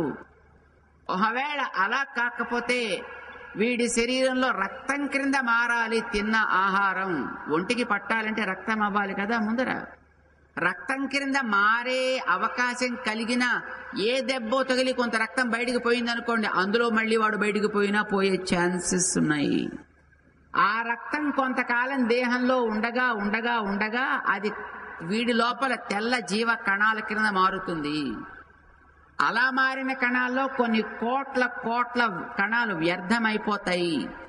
ఎక్కడో ఒక్కో కణానికి మాత్రం మళ్ళీ వాడు అది కూడా వాడు యోగ్యమైనటువంటి ఒక స్థానంలో ఒక స్త్రీలోకి చేరినట్లయితే వాడికి మళ్ళీ ఒక బీజ రూపం కింద మారే అవకాశం ఏర్పడుతుంది. అది కలగచ్చు, కలగకపోవచ్చు. అప్పుడు వాడికి ఒక పిండం క్రింద వాడు రూపుదిద్దుకోవటానికి అవకాశం ఉంది. అలా చేరగలిగితే ఈ మధ్యలో వాడు ఎక్కడో అక్కడ వాడు వ్యర్థమైపోయి వాడు మళ్ళీ ఆ వచ్చిన శరీరపు ఛాన్స్ కూడా పోయే అవకాశాలే ఉన్నాయి. అలా దిద్దుకున్న తర్వాత కూడా వాడు సవ్యంగా మళ్ళీ నవమాసాలు ఆ స్త్రీ మోసేటట్టుగా ఉండి బయటకు వస్తే అప్పుడు మానవ శరీరం. ఈ మానవ శరీరం రావడానికి ముందర ఎన్నో చోట్ల ఎక్కడైనా మిస్ అవ్వడానికి ఛాన్స్ ఉంది కదా. గర్భధారణ అయిన తర్వాత కూడా మళ్ళీ అది అబార్ట్ అయిపోవచ్చును. ఎంతో మంది దగ్గర మనం వింటూ ఉంటాం, అయ్యా 7వ మంత్లో పోయిందండి, 6వ మంత్లో, 4వ మంత్లో, 2వ మంత్లో ఎప్పుడో పోయింది, జారిపోయింది, పోవచ్చు. లేదు స్త్రీ పురుష సంపర్కంలో ఎందరో పోవచ్చు, కొన్ని కోట్ల మంది పోతారు. అసలు వాడి శరీరంలోనే తయారు కాకుండానే రక్తంగానో లేదు తిన్న తిండిలోంచో పోవచ్చు. అసలు అన్నం కింద తయారైనటువంటి వ్యక్తి కూడా ఆ అన్నం మనిషి తినకుండా కింద ఎక్కడైనా మెతుకులు పడ్డాయనుకోండి, తొక్కేస్తే మళ్ళీ అందులో పోవచ్చు. అది మళ్ళీ ఏ కుక్కలో తిన్నాయంటే మళ్ళీ వీడు కుక్క శరీరంలోకి పోతాడు. అది ఏ ఆవో గేదో తింటే దాని శరీరంలోకి పోతాడు. అందులో మళ్ళీ ఎక్కడైనా వీడు ఏ పాల రూపంలో మారితే ఆ పాలు ఎప్పుడైనా మళ్ళీ ఏ దేవుడి దగ్గరికి వచ్చాయనుకోండి, వాడికి అదృష్టం పండిందన్నమాట. అక్కడి నుంచి మళ్ళీంది. లేదు ఆ గేదె శరీరంలో ఎక్కడో ఏ పేడగానో మారాడు అనుకోండి, మళ్ళీ బయటికి పోతాడు. వైకుంఠపాళి మీరు చూసుంటారు, చిన్నప్పుడు ఆడేవాడు. మెల్లిగా మెల్లిగా 1-2 వేసుకుంటూ వాడు పైకి వచ్చి ఎక్కడో ఒక నిచ్చెన దగ్గర పడితే టక్కుమని పైకి నిచ్చెన ఎక్కుతాడు. వెంటనే మళ్ళీ 2 పడితే మళ్ళీ టక్కుమని పావుని మళ్ళీ కింద దిగుతాడు. అందులోంచి 1 పడితే మళ్ళీ పైకి నిచ్చెన ఎక్కుతాడు. అందులోంచి మళ్ళీ అలా ఇంకో పక్కన 2 పడితే ఇంకో నిచ్చెన, ఇంకో 2 పడితే ఇంకో నిచ్చెన, చివరికి 100 ఉంటాయి. దాంట్లో 100 గళ్ళు. 97 దాకా వచ్చినా మళ్ళీ వాడు టక్కుమని 1 వేసాయంటే మళ్ళీ అక్కడి నుంచి వాడు రైమని దిగి మళ్ళీ 3లోకి వస్తాడు మళ్ళీ. అలాగా వీడు మానవ శరీరం దాకా మారగలిగే ఆహారం క్రింద మారినా ఆ ఆహారంలో వీడు ఏ మల రూపంలోనో, చర్మ రూపంలోనో, మాంస రూపంలోనో, వెంట్రుకల రూపంలోనో మారాడని అనుకోండి, మళ్ళీ బయటికి పోతుంటాడు. మళ్ళీ ఎక్కడో దేంట్లోనే కలిసిపోవడానికి మళ్ళీ అంటే మళ్ళీ పెద్ద పావు నోట్లో పడ్డాడు అన్నమాట. మానవుడి కింద పుట్టగలగడం అనడానికి ముందర ఎన్ని ఇబ్బందులు దాటుకుంటూ వస్తేనో ఇది దక్కుతుంది తప్ప ఇది ఏదో హఠాత్తుగా వచ్చింది కాదండి. కానీ వచ్చేసాం కనుక మనకి తెలియటంలే, వస్తున్నారు కనుక మనకి తెలియటం లేదు. కానీ ఎంతెంత కష్టం ఆయా జీవులకి ఉంటుందో ఇది తలుచుకుంటేనే ఆశ్చర్యం వేస్తుందండి. ఇలాంటి ఈ క్లేశాలు ఇన్ని చోట్ల తిరిగి ఇలా రావడం ఏమండి మళ్ళీ మీకు ఇష్టమేనా? ఎవడో తిని అందులో ఏదో అయ్యి అందులోంచి ఏదో మారి అందులోంచి ఇంకో చోటుకొచ్చి అందులోంచి మరొక చోటకి ఎన్నెన్ని చోట్ల తిరగాలి, ఎన్నెన్ని రకరకాలుగా తిరగాలి, ఎన్నెన్ని చేయాలి. నాయనా ఈ శరీరం వచ్చింది అనంటే ఇగో ఇన్ని రకాల క్లేశాలు పడాల్సి వస్తోందా? ఇవన్నీ కూడా శరీరాలని నీకిచ్చి నిన్ను నీవు తెలుసుకోవడానికి వీలు లేకుండా వేసే మూత. కానీ వాడు పొందాలనుకునే దేన్ని? ఆత్మదర్శనాన్ని. ఆత్మసాక్షాత్కారం పొందాలనుకున్నప్పుడు శరీరం అడ్డు కనుక శరీరాన్ని తెచ్చే ఆ విసర్గ క్రియ, దానికి కర్మ అని పేరు పెట్టారు. దాని గురించి స్పష్టంగా తెలుసుకో అంటే ఈ రకమైనటువంటి దాని వల్ల కలిగే శరీరాల గురించి తెలుసుకోవాయా, నీకు దాంట్లో రోత పుడుతుంది. ఎందుకంటే మనం ఎన్నిసార్లు డ్రైనేజ్ క్రిములు అయ్యామో తెలియదండి, ఎన్నిసార్లు పేడలో తిరిగే పురుగులు అయ్యామో తెలియదు. ఇదివరకు రోజుల్లో బహుశా మీకు తెలుసునో తెలియదో, తెలిసే ఉంటుందని తెలియకుంటుందని, ఇప్పుడు ఈ కొత్త ఇళ్ళు రావడానికి ముందర ఇంటికి బయట టాయిలెట్స్ ఉండేవండి. ఇంటికి వెనకాతలు ఎక్కడో పెరట్లో టాయిలెట్స్ ఉండేవి. ఆ టాయిలెట్కి పెద్ద నుయ్యి తవ్వేవారు. ఆ నూతి మీద ఇలా కర్రలు పెట్టేవారు. దాని మీదకే వెళ్ళి అక్కడి నుంచి మల విసర్జన. ఆ నూతి నిండా బొజ్జింక. అమ్మమ్మమ్మ తలుచుకుంటే భయంకరం. చిన్న పెద్ద ఎన్నిసార్లు అట్లాంటి జన్మల్లో మనం పుట్టామో, ఎన్నిసార్లు అందులో తేలియాడామో, ఎన్ని రకాల జన్మల్ని దాటొచ్చామో తెలియదు కదా. ఈ వేంటికి ఈ మానవ శరీరంలోకి వచ్చాం మనం. నీట్గా ఉంది పైకి, అంచేత హాయిగా చూస్తున్నాం దీన్ని. కానీ ఈ లోపల ఎన్ని పురుగులు ఉన్నాయో మనకు తెలియదు. ఎంతమంది ఆ జీవులు ఈ లోపల ఆ రూపాల్లో తిరుగుతున్నారో మనకి తెలియదు. వాళ్ళకి విముక్తి ఎప్పుడో తెలియదు. శరీరాలు ఎంత ఘోరం అండి. అయితే మన శరీరం మనకి బాగుందండి. అందులో తిరిగే ఆ బొజ్జింక కూడా అది చక్కగా స్వీట్గానే ఉంటుందండి. నిన్నను మన ఈ రామ్ కుమార్ గారు చెప్పారు చూసారా, ఈ రామ కౌశిక్ గారు, దానికి అందులో తిరగడం, ఆ మురికి కూపంలో ఆ మలమూత్రాల మధ్య సంచరించడం, దానికి హాయిగా మంచి సెంటు పూసుకున్నట్టే అనిపిస్తుంది దానికి కూడా. మన శరీరం మనకి ఎంత బాగుందండి. దీన్ని చక్కగా నీట్గా దీన్ని దిద్దుకుంటాం, దీనికి చక్కగా హాయిగా మంచి పెయింటింగ్స్ పూస్తాం, దీనికి హాయిగా పౌడర్లు పూస్తాం, అప్పుడప్పుడు స్ప్రేలు చేసుకుంటాం. ఓహో నా అంత అందమైన వాడు లేడు అనుకుంటూ మనం పోజిస్తుంటాం. మనం బొజ్జింక కూడా దాంట్లో అలాగే పోజిస్తూ ఉంటుందండి. మీకు తెలుసునో తెలియదు. ఇందులో మనం ఇస్తున్నాం. కానీ మనకంటే పైన కొంతమంది ఉంటారండి దేవతలని, వాళ్ళు మనకు తెలియదు. ఇప్పుడు అక్కడక్కడ తిరిగేటటువంటి ఆ చిన్న చిన్న క్రిములకి కీటకాలకి మనం తెలియం. మీకు తెలుసునో తెలీదో, వాటికి మనమేమి తెలియం. అప్పుడప్పుడు మన మీద వాళ్తే కుట్టిపోతుంటాయి, అంతవరకే. అలాగే మనకు కూడా దేవతలు అనేది ఎలా ఉంటారో ఎవరో మనకి తెలియదండి. కానీ ఆ దేవతలకి మనని చూస్తే, అదిగో ఆ టాయిలెట్లో ఉండేటటువంటి ఆ నూతిలో తిరిగే బొజ్జింకల్ని చూస్తే మనకెంత ఆనందంగా ఉందో, మనని చూస్తే ఆ దేవతలకు కూడా అంతే ఆనందంగా ఉంటుంది. చెర్ది పన్నువర్ అంటారు మనకి ఈ భగవద్ విషయంలో వ్యాఖ్యానం చేస్తూను. దేవతలంతా కూడా మనని చూస్తే అమాంతం వాంతి చేసుకుంటారండి. ఒకసారి చి వీళ్ళ రానివ్వక నా దగ్గరికి అని అంటుంది మనని, ఇంతింత అందమైన వాళ్ళని చూస్తే ఆ పై వాళ్ళకి అలాగే ఉంటుంది కండి. వాళ్ళని చూస్తే ఆ పై వాళ్ళకి ఇలా ఎంతమంది ఉన్నారో తెలియదండి. ఆయా పై వాళ్ళంతాను. మనం ఇంత అందంగా ఉన్నాం, మన మధ్యలో వాళ్ళు. ఏమంటే ఇలాంటి శరీరాలు ఇంకా మీకు కొన్ని కావాలా? ఇంకో 10 శరీరాలు. ఇది వదిలితే మళ్ళీ మనం ఏ డ్రైనేజీలో పెడతామో తెలియదండి. ఇప్పుడే ఎన్ని డ్రైనేజీలు తిరుగుతున్నామో మనకి తెలియదు.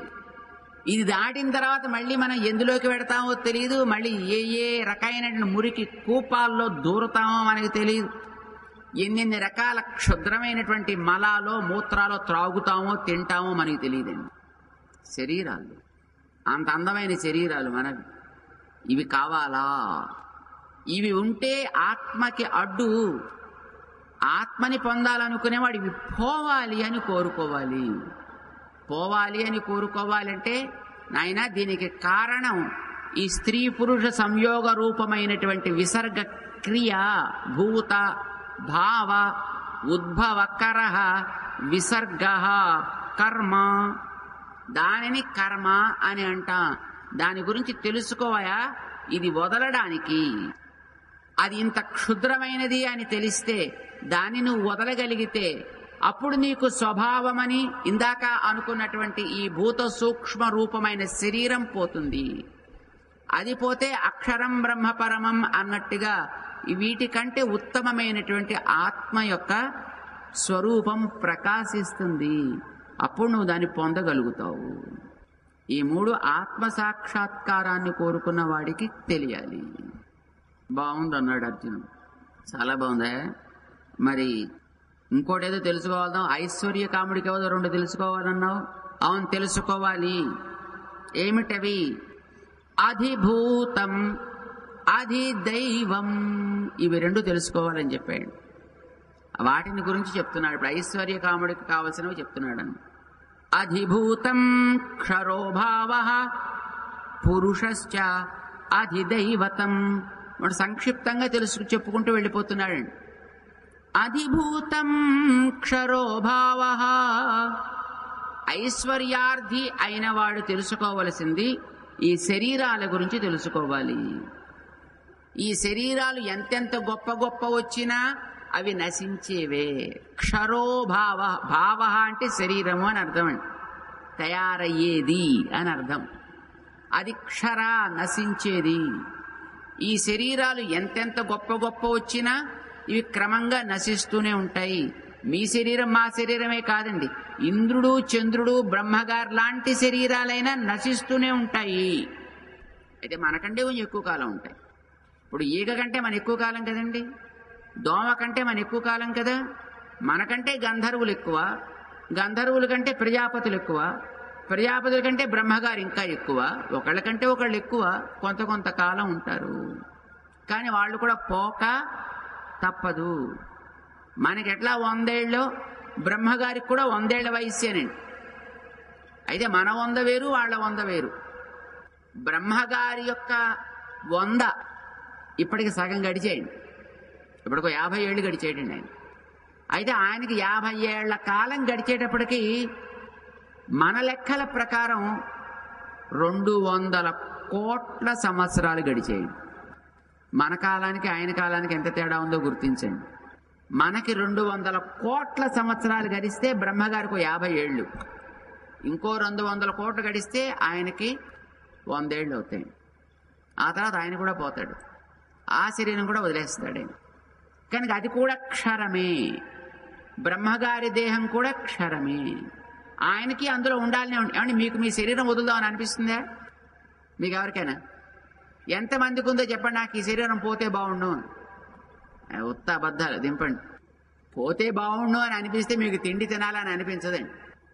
శుభ్రంగా మనకి బాలభోగం పుచ్చుకుందాం అనిపిస్తోంది, రాజభోగం పుచ్చుకుందాం అనిపిస్తోంది, సాయం భోగం పుచ్చుకుందాం అనిపిస్తోంది, మధ్య భోగాలు పుచ్చుకుందాం అని అనిపిస్తోంది. శరీరం మీద మనకి విసుగొస్తే ఈ శరీరం ఎంత త్వరగా పోతే బాగుండు, అంత త్వరగా పోతే కనుక దీనికి తిండి పెట్టకూడదు, దీనికి నీళ్ళు ఇవ్వకూడదు, దీనికి గాలి ఇవ్వకూడదు, పాడు శరీరం పోని అనగలగాలి. ఇప్పుడు మీ ఒంటి మీద ఏదో ఒక పురుగు కుడుతోందండి, దోమ. చిచి, ఈ దోమ పోతే బాగుండని మీరు అనుకున్నప్పుడు, దోమగారు ఎలా ఉన్నారండి, బాగున్నారా, ఏంటి పోతారా అని అడుగుతారా? మీరు దాంతో కబుర్లు ఆడుతూ కూర్చుంటారా? దాని వెంటనే టక్క మన చేతి తోసి పారేరండి. దాని వెంటనే నేను మీ ఒంటి మీద గొంగళి పురుగు పడిందండి, పాకుతోంది మెల్లిగాను, పైకి వస్తోంది. ఏమండి ఎక్కడ పుట్టారు సార్, ఏ ఊరు మంది, ఎక్కడి నుంచి వచ్చారు అని మాట్లాడతారు. దాంతో ఒక్కసారి వే అంటే దానికి అది దులిపేసి కింద పారేసి, దాని యందు నీకు అది తగదు అని అనిపిస్తే, అది నీకుండ తగినది కాదు అని అనిపిస్తే దాన్ని వెంటనే దులిపేయటం లేదా, వెంటనే తరివేయటం లేదా బయటికి? మరి మీకు శరీరం తగదని అనిపిస్తే దీనికి బాలభోగాలు పెట్టి, రాజభోగాలు పెట్టి, దీనికి ఇంకోటి పెట్టి, దీనికి ఆ సుఖాలు ఇచ్చి ఈ సుఖాలు ఇవన్నీ చేస్తారు మీరు. ఇప్పుడు మనం చేస్తున్నావా లేదా? ఏమంటే మనకి రాజభోగం వద్దు అని ఎంతమంది కనిపిస్తామని చెప్పండి. అమ్మో, అది మరి అది కావాలని అనిపిస్తోందంటే నీకు శరీరం మీద విసుగు వచ్చినట్ట రానట్ట? ఎవ్వడికే ఉండదండి శరీరం మీద విసుగు. జ్ఞాపకం పెట్టుకోండి, మీరికే కాదు, మాకే కాదు, ఎవ్వడికే ఉండదు. దీన్ని జాగ్రత్తగా ఉన్నంత కలుగు జాగ్రత్తగా కాపాడుకోవాలనే ఉంటుంది. కాపాడుకోవడం కోసం ఇచ్చిందే కూడా. ఇచ్చినవాడు భగవంతుడు, వాడి సేవ కోసం ఇచ్చాడు. వాడి సేవ కోసం ఉన్నంత వరకు తప్పు లేదండి. వాడి సేవకి బహిర్భూతమైతే క్షణం కూడా ఉండక్కర్లేదు, పోతే చాలును. అలా ఉండాలి. అంచేత మీరంతా మంచోళ్ళు. మీరంతా భగవత్ సేవ కోసం ఇంత దూరం లేకపోతే ఎందుకు వస్తారండి? ఎక్కడెక్కడ వాళ్ళు ఎక్కడికి వచ్చారు. అంచేత మీరంతా చాలా గొప్పవాళ్ళు. మీరంతా భగవత్ సేవ కోసం ఉన్నవాళ్ళు. మీరు ఐశ్వర్యాన్ని కోరుకునేవాడు తెలుసుకోవలసింది శరీర పోషణ, శరీర సుఖం కదండి. ఐశ్వర్యార్థి అంటే వాడే కదా. ఏం తెలుసుకోవాలి? ఎవడి శరీరమైనా నశించేదే అని తెలుసుకోవాలి. వాడేం కోరుకోవాలి? అప్పుడు నశించని శరీరాన్ని కోరుకోవాలి. బ్రహ్మగారి శరీరం కూడా కర్మ వల్ల వచ్చేదే, అంటే అది కూడా నశిస్తుంది. ఇంద్రుడి శరీరమైన కర్మ వల్ల వస్తుంది, అది నశిస్తుంది. చంద్రుడి శరీరమైన కర్మ వల్ల వస్తుంది, అది నశిస్తుంది. కర్మ వల్ల వచ్చే ఎవడి శరీరమైనా నశించేదే. కర్మ వల్ల రాని శరీరం అయితే నశించదు. కర్మ వల్ల రాని శరీరం నేనే ఇవ్వాలి, ఇంకోడెవడు ఇవ్వలేడు. అంచేత నీకు కర్మకృతం కాని శరీరాల్ని ఇవ్వగలను నేను అని అనుకున్నప్పుడు కర్మ వల్ల వచ్చేవే ఈ బ్రహ్మాది స్తంభ పర్యంతము ఉండే శరీరాలన్నీ తెలుసుకో. క్షరో భావ, అందరి శరీరాలు నశించేవే అని తెలుసుకో. వీటికంటే ఉత్తమమైనది కోరుకో. అది కోరుకుంటే అది నేను ఇస్తా. ఏది కోరుకుంటే అది కదండి భగవంతుడు ఇచ్చేది. అంచేత అది నేను ఇస్తానన్నాడేను. అధిభూతం, ఈ భూతాల కంటే ఉత్తమమైనది, భూతాలతో తయారు కానిది, అది నేను ఇస్తా. అధిభూతం క్షరోభావ. దాని తర్వాత అధి దైవతమేమి అని అడిగాడు. అధి దైవతము అంటే పురుషశ్చ అధిదైవతం. పురుష, ఈ శరీరాలనే కలిగి ఉండేటటువంటి జీవుడే అధిదైవత. ఆయా శరీరాలతోటి సుఖానుభవం చేసేవాడు అని అర్థం. అంటే ఇంద్రుడి శరీరానికి ఒక జీవుడు, ఈ జీవుడు దాంట్లో కూడా పెడతాడు కదండి. శరీరధారి పురుషుడు. పురుషుడు అంటే అర్థం ఏంటి? మగవాడు అని అర్థం కాదండి. పురి సేతే, శరీరమందు ఉండువాడు పురుష అని అంటారు. ఇప్పుడు ఐశ్వర్యం కోరుకుంటున్నా అంటే శరీరంతో ఐశ్వర్యమా, శరీరం లేకుండా ఐశ్వర్యమా? శరీరంతోటే. అయితే శరీరంతో ఇతర సుఖాలు పొందే వాళ్ళ కంటే మించినది నీకు కావాలి. మరి కోరుకునేది అయితే అదే కదండి కోరుకోవాలి. మిగతా వాళ్ళంతా అదో ఇంద్ర చంద్ర, ఈ లోకం ఆ లోకం, స్వర్గం ఇరుకం, ఇలాంటి అన్ని అల్పమైన వారు కోరుకుంటుంటారు.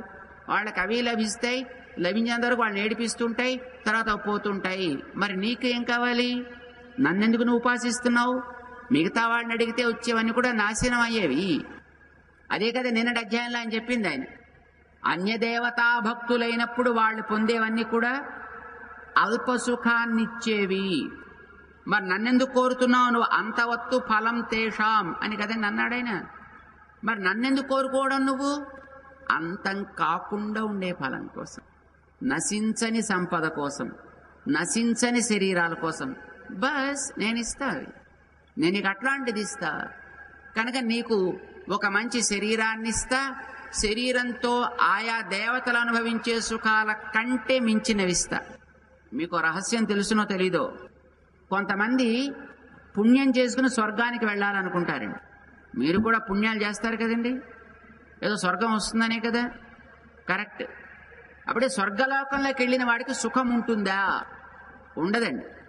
ఎందుకంటే స్వర్గలోకంలోకి వెళ్ళేటటువంటి వాడికి 20 రోజులు నీకు ఇక్కడ టైము అని పెడతాడండి బోర్డు. చాలా బాగుంటాయి సుఖాలు అయితే మాత్రం అండి.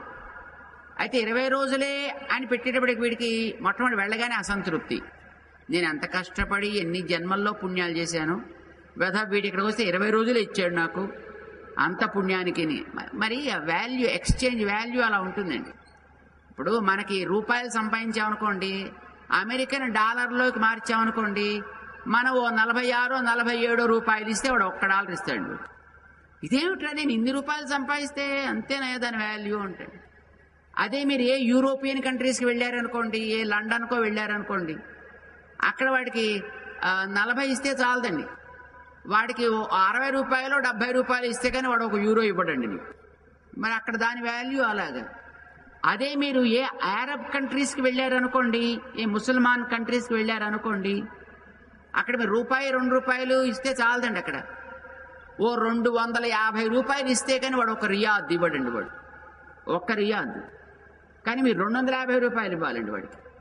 ఇదేమిటి, నాకు 200 అవ్వచ్చు, వాడికి ఎక్స్చేంజ్ వాల్యూ అంతే. వాడికి అది అక్కడ ఒకటి, అమెరికా వాడికి ఇదొక్కటి, ఏదో లండన్ వాడికి ఆడికి అదొక్కటి. నీ దృష్ట్యా నీకు ఇదొక్కటి. నువ్విక్కడ 200 జన్మల్లో చేసుకుంటే అక్కడ వాడికి 20 నిమిషాల సుఖానికి అనుభవం టైం ఇస్తాడు వాడు. 20 మినిట్స్ అనగానే వీడికి మటమటి ఏడుపు వస్తుంది. 20 మినిట్స్ ఎంత బాగున్నాయో, చక్కగా 2 అవర్స్ అయినా ఇస్తే బాగుండు అనుకుంటాడు.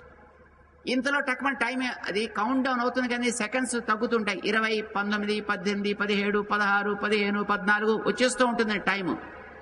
అయ్యో అయిపోతోంది అయిపోతోంది అయిపోతుంది అనుకుంటాడు. ఉన్న సుఖాన్ని అనుభవించలేడు, ఇక టైం అయిపోతుంది కదా. సుఖం ఎదురుగా ఉండి దాన్ని అనుభవించలేక ఏడిచే స్థితి కంటే దారుణం మరొకటి ఉండదండి. స్వర్గలోకంలో గెడితే వాళ్ళ గత అలా ఉంటుందండి.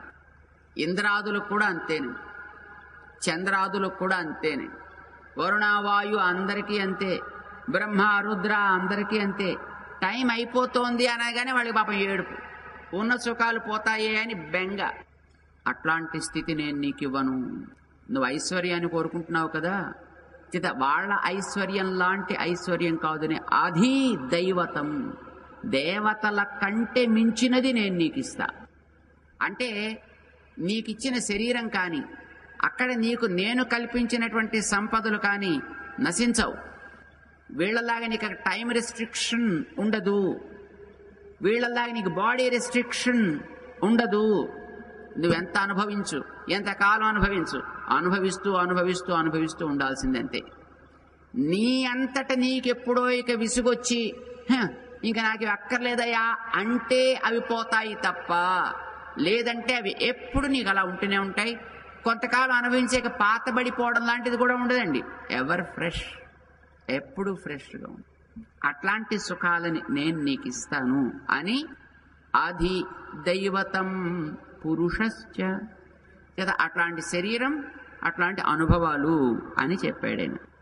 ఇక యజ్ఞముల చేత ఆరాధ్యుడు ఎక్కడ, ఎవడు, ఎలా అడిగాడు అర్జునుడు.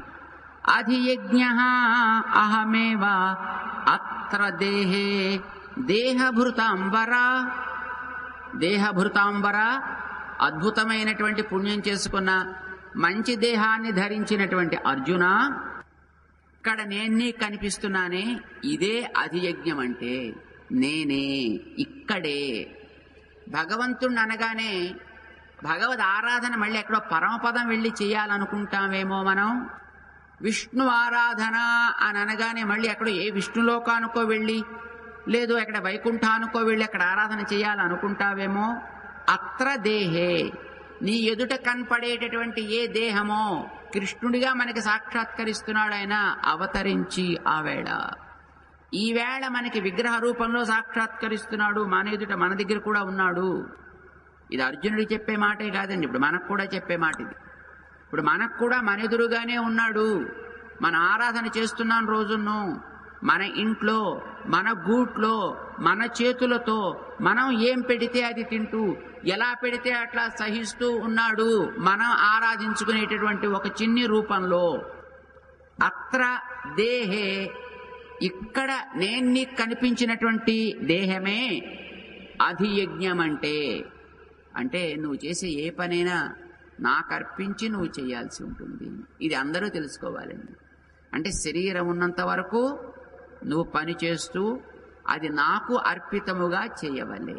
లేదా మనం ఆరాధించుకునే అర్చామూర్తి ఉన్నాడే, అక్కడే మనం అర్పిస్తే దాని పేరు అధియజ్ఞం అంటారు. నువ్వేం చేస్తే అదే దాన్ని ఆయన స్వీకరిస్తాడు. సరే చెప్పాడు, ఇది ముగ్గురు చేయాల్సిందేది. అంటే ఆత్మ కోరుకున్నా, భగవంతుణ్ణి కోరుకున్నా, ఐశ్వర్యాన్ని కోరుకున్నా నీకు కోరే చోటు ఇక్కడే. అందుకోసమే అత్ర, ఇక్కడ నువ్వేర్పరిచిన దేహే అని చెప్పాడు ఆయన. ఇక అందరూ కామన్గా తెలుసుకోవాల్సింది అధియజ్ఞం అనేది కనుక ఇంకోటి అందరికీ కామన్గా తెలుసుకోవాల్సింది కూడా అడిగాడు ఆయన. అదేంటది? అంత్యకాల స్మరణము, చివరి క్షణంలో ఉండాల్సిన స్మరణాన్ని గురించి. దాన్ని ప్రశ్న వేశాడు. ప్రయాణకాలేచ కథం జ్ఞేయోసి, చివరి క్షణాల్లో ఎలా నువ్వు మాకు తెలుస్తావు అని అడిగాడు అర్జునుడు. దానికి సమాధానం చెప్తున్నాడు స్వామి.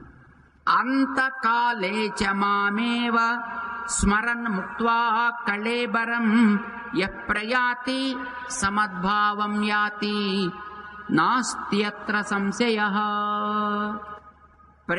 అంతకాలేచ చివరి క్షణములో మామేవ నన్నే, నన్ను అని ఎవరిని చూపిస్తున్నాడు అప్పుడు అక్కడ? కృష్ణుణ్ణి చూపిస్తున్నాడు. ఆ అవతారంలో కృష్ణుణ్ణి చూపిస్తుండేటటువంటి తాను ఆవేళ విభవావతారం కనుక, ఈవేళ మనం అర్చించుకునేటటువంటి అర్చామూర్తి ఇప్పుడు మన ఎదురుగుండా కనిపించేది ఇది. నువ్వు అక్కడ తలిస్తే చాలును. అంతకాలేచ మామేవా, కనిపించేటటువంటి నన్నే, స్మరన్ ముక్త్వా కళేబరం, తలుచుకుంటూ దేహాన్ని వదిలిపెట్టవలే. భగవంతుడినే ఇచ్చేవాడు ఆయనే కదండి, అంచేత ఆయన్నే తలుచుకోవాలి. ఏ తలుచుకుంటే, ఎలా తలుచుకుంటే అది అలా లభించును. మనకి భాగవతం తెలియచేస్తోంది. జడభరతుడి యొక్క ఉపాఖ్యానంలో జడభరతుడు లేడిని తలుచుకుంటూ దేహాన్ని వదిలేను, వాడు తిరిగి లేడై పుట్టెను. నువ్వు భగవంతుడిని తలుచుకుంటూ శరీరాన్ని వదలగలిగితే ఆ భగవంతుడే నిన్ను తన ఆధీనంలో పెట్టుకుని నీవేది కోరుకున్నావో దాన్ని నీకు ఇస్తాడు. ఇది మనకి చెప్తున్నాడు. అంచేతనైనా తంతమైవేతి కౌంతేయ సదా తద్భావ భావితః. అయితే చివరి కాలంలో స్మరణ ఎట్లా వస్తుంది? రమ్మంటే వచ్చేస్తుందా? శరీరంలో ప్రాణం పోయేటప్పుడు మీ చేతుల్లో మీరుంటారా? మన బంధువులు ఎంతమందిని మనం చూడలేదండి. ప్రాణం పోయేటప్పుడు ఒంటి మీద స్పృహ లేకుండా పోయేవాళ్ళు కొందరు ఏ హాస్పిటల్లోనే తీసుకెళ్లి పెడతారు. ఎందుకంటే పోయే క్షణం వస్తోంది తెలిసి ఇంట్లో అట్టే పెట్టుకుంటే మళ్ళీ మిగతా వాళ్ళకి ఆ ఇంట్లో ఉండాలంటే ఎక్కడ ఇబ్బంది వస్తుందో అని బెంగొచ్చి వాళ్ళని ఏదో హాస్పిటల్లో బారిస్తే ఆ పోయే పీడ దాంతోనే పోతుంది. ఆయన తీసుకెళ్లి హాస్పిటల్లో పెట్టుకోవాలి. హాస్పిటల్లో పెట్టి అక్కడే పోతే చాలు, అక్కడి మళ్ళీ ఇంటికి కూడా తేవక్కర్ లేకుండా అట్నుంచి అటే ఎక్కడికో పంపించేసి క్లియర్ చేసేయాలనుకునే వాళ్ళు ఎంతమందిని మనం చూడటం లేదండి. ఆ హాస్పిటల్లో పెడితే నోటికి అదేదో పెడతాడు గొట్టం, ముక్కుల్లో అవేవో గొట్టాలు పెడతాడు, చేతులకి గొట్టాలు, కాళ్ళకి గొట్టాలు, పొట్టకి గొట్టం, మెడకి గొట్టం, ఇన్ని గొట్టాలు పెట్టి వాడికి స్పృహ ఉండకుండా చేస్తాడు ఆ డాక్టర్ గారు, బుద్ధిమంతుడు కనుక. చివరి క్షణాల్లో మన చేతుల్లో మనం ఉంటామా? ప్రయాణకాల స్మరణే మనిషికి తరింపచేసేది అని చెప్పాడే. కానీ ఆ ప్రయాణకాల స్మరణ మన చేతుల్లో ఉందా? లేనే లేదు. అంచేత అది వచ్చే ప్రశ్న లేదు. అయితే నువ్వు జీవితాంతము ఏది స్మరించావో చివరికి అది జ్ఞాపకం వచ్చే ఛాన్స్ అయితే ఉంది. ఆయన ఏదో జౌళి వ్యాపారం చేస్తూ ఉండేవాటండి. ఆయన ఎప్పుడూ కూడా రకరకాల దారాలు, రకరకాల ఈ నార తీస్తారు కానీ గోగునార, జనపనార ఇలాంటివన్నీ తీస్తారు కదా, అలాంటివన్నీ తీసి దాంతో వ్యాపారం చేస్తూ ఉండేవాడు కనుక ఆయనకి ప్రాణం పోయే టైం వచ్చినప్పుడు బంధువులంతా దేవుణ్ణి తలుచుకుంటే బాగుండు, నారాయణ అంటే బాగుండు, నారా వీడికి అలవాటు కదా చిన్నప్పటి నుంచి, అదే వ్యాపారం చేశాడు కదా, వీడు ఎలాగూ దేవుని తలవాడు అయ్యో కుయ్యో మొర్రో అంటున్నాడు, పోనీ కాస్త నార పట్టుకొచ్చి చూపిస్తే నారా నారా అని అన్నా సగం పుణ్యమైనా వస్తుంది అని పట్టుకొచ్చి పాప ఇంత జనప నార వాడు ఎదురుండే పెట్టి, ఒరే ఇదేమిట్రా, ఇదేమిటి చెప్పరా చెప్పరా, అంతవరకు చూసి చూసి చూసి పీచు చచ్చిపెట్టాడు. అంటే వాడికి అప్పుడు కూడా అది అనే ఛాన్స్ లేదు వాడికి. అంతకాలం చేసిన అంటే నువ్వు జీవితాంతకాలం చేసిన చివరి క్షణంలో నీకు రావాల్సిన స్మరణ వస్తుందనే ప్రశ్న లేదు. రామానుజుల వారి యొక్క కాలంలో వారు చిన్నప్పుడు యాదవ ప్రకాశకుల దగ్గర చదువు ముగించి యామునాచార్యుల వారిని దర్శనం చేయడానికి వెళ్ళాలి అని అనుకున్నప్పుడు దానికి సంబంధించినటువంటి విషయాలను కొన్నిటిని తెలుసుకోవాలని కోరిక కలిగి తిరుక్కచ్చినంబి అనేటటువంటి ఒక మహానుభావులు ఉండేవారు, కాంచీపూర్ణులు అని అంటారు. ఆ కాంచీపూర్ణులు కాంచీపురంలో ఉండే వరదరాజ పెరుమాళ్లతోటి రాత్రి ఆయన పడుకున్నప్పుడు ఈయన వింజామరం వీస్తూ మాట్లాడేవారట. ఈయన వీస్తుంటే దేవుడు మాట్లాడుతూ ఉండేవాటండి ఆయనతోటి సరదాగా కాసేపు పడుకునేటప్పుడు. ఈయనకి అంత గొప్ప భాగ్యం ఏర్పడ్డది. అంచేత ఈయన భగవంతుడితో చాలా క్లోజ్గా ఉంటాడు కనుక నాకు కొన్ని డౌట్స్ ఉన్నాయి, వాటిని నాకు సమాధానం చెప్పండి స్వామి. పరతత్వం ఏమిటి? నేనెవరిని ఆశ్రయించాలి? నాకు ఉపాయమేమి? తత్వం ఒకటా వేరా? అంత్యకాలంలో స్మరణ ఉంటే తప్ప మోక్షం రాదట, కానీ ఎవ్వడికి అంత్యకాల స్మరణ ఉండదు కదా, మరి దాని విషయం ఏమి? ఇలాగ కొన్ని ప్రశ్నలు వేశారండి. ఇది చెప్పమని సమాధానం అడిగారు. గోష్ఠీ పూర్ణులు సమాధానం చెప్పినప్పుడు, నాయనా అంత్యకాల స్మరణ అనేది నువ్వన్నట్టుగా ఎవడికి సాధ్యం కాదు, అందుకే వరాహ అవతారాన్ని తలుచుకో. వరాహ అవతారంలో భగవంతుడు ఒక ఉపదేశం చేశాడు. ఏమని? నీ శరీరం నీ కంట్రోల్లో ఉన్నప్పుడు, నీ బుద్ధి నీ కంట్రోల్లో ఉన్నప్పుడు, నీ మనస్సు నీ కంట్రోల్లో ఉన్నప్పుడు, నీ ఇంద్రియాలు నీ కంట్రోల్లో ఉన్నప్పుడు నా మీద భారం పెట్టి నన్ను తలుచుకుని శరణాగతి చేయి. అలా చేసినట్లయితే చివరి క్షణాల్లో నువ్వు ఒకవేళ స్మరించలేకపోయినా ఆ సమయంలో నీ తరఫున నేను తలుచుకుంటాను. ఒక అడ్వకేట్ గారికి మనం బాధ్యతనిస్తే కోర్టులోకి వెళ్ళి ఆయన మన తరఫున వాదించినట్టుగా చివరి క్షణాల్లో తలుచుకోవలసిన వాళ్ళ మనమే అయినప్పటికీ కూడా అప్పుడు మన ఒంటి మీద స్పృహ అనేది లేకుండా పోతోంది కనుక, ఉంటుందో ఉండదో తెలియదు కనుక, అలాంటప్పుడు నువ్వేం చెయ్యాలి అని నేను నీ మీద భారం పెట్టనాయా? నీ శరీరం, నీ ఒళ్ళు, నీ మనస్సు, నీ ఇంద్రియాలు, నీ బుద్ధి స్వాధీనంలో ఉండే రోజుల్లో ఒకసారి నువ్వు ఆ పని చేసేయి. చివరి క్షణాలు నేను తలుచుకుంటాను. చాలా బాగుందండి స్వామీజీ, కనుక మేము ఇప్పుడు ఈవేళ ఒక్కసారి టక్కుమని శరణాగతి చేసేసి ఈవేళ ఒక్కసారి భగవత్ సమాశ్రయణం అయిపోయి ఇంక తర్వాత హాయిగా సినిమాలు ఆటలు పాటలతో గడిపేచ్చా అంటే, ఇప్పుడు నువ్వు నిజానికి భగవంతుడి మీద స్మరణ ఒకసారి చేసేసి ఆ తర్వాత నీకు ఎంతవరకు ఒంటి సహకారం ఉందో అంతవరకు నువ్వు చేస్తూ ఉండు. ఆ సహకారం ఏనాడు పోతే అప్పుడు చేయాల్సింది నేను చేస్తా. అవకాశం ఉండి చేతనయ్యి మానితే దానికి నేనేం చేయలేను. అవకాశం లేక అది దూరం అయితే ఆ బాధ్యత నేను తీసుకుంటా. ఇది భగవంతుడు చెప్పాడు. అంత్యకాల స్మరణ నీకు అక్కర్లేదా? స్థితే మనసి సుస్వస్థే శరీరే సతి యో నరః ధాతు సామ్యే స్థితే స్మర్తా విశ్వరూపం చ మామజం. నన్ను నీ శరీరం బాగున్నప్పుడు తలుచుకో. ఏం చేస్తావు?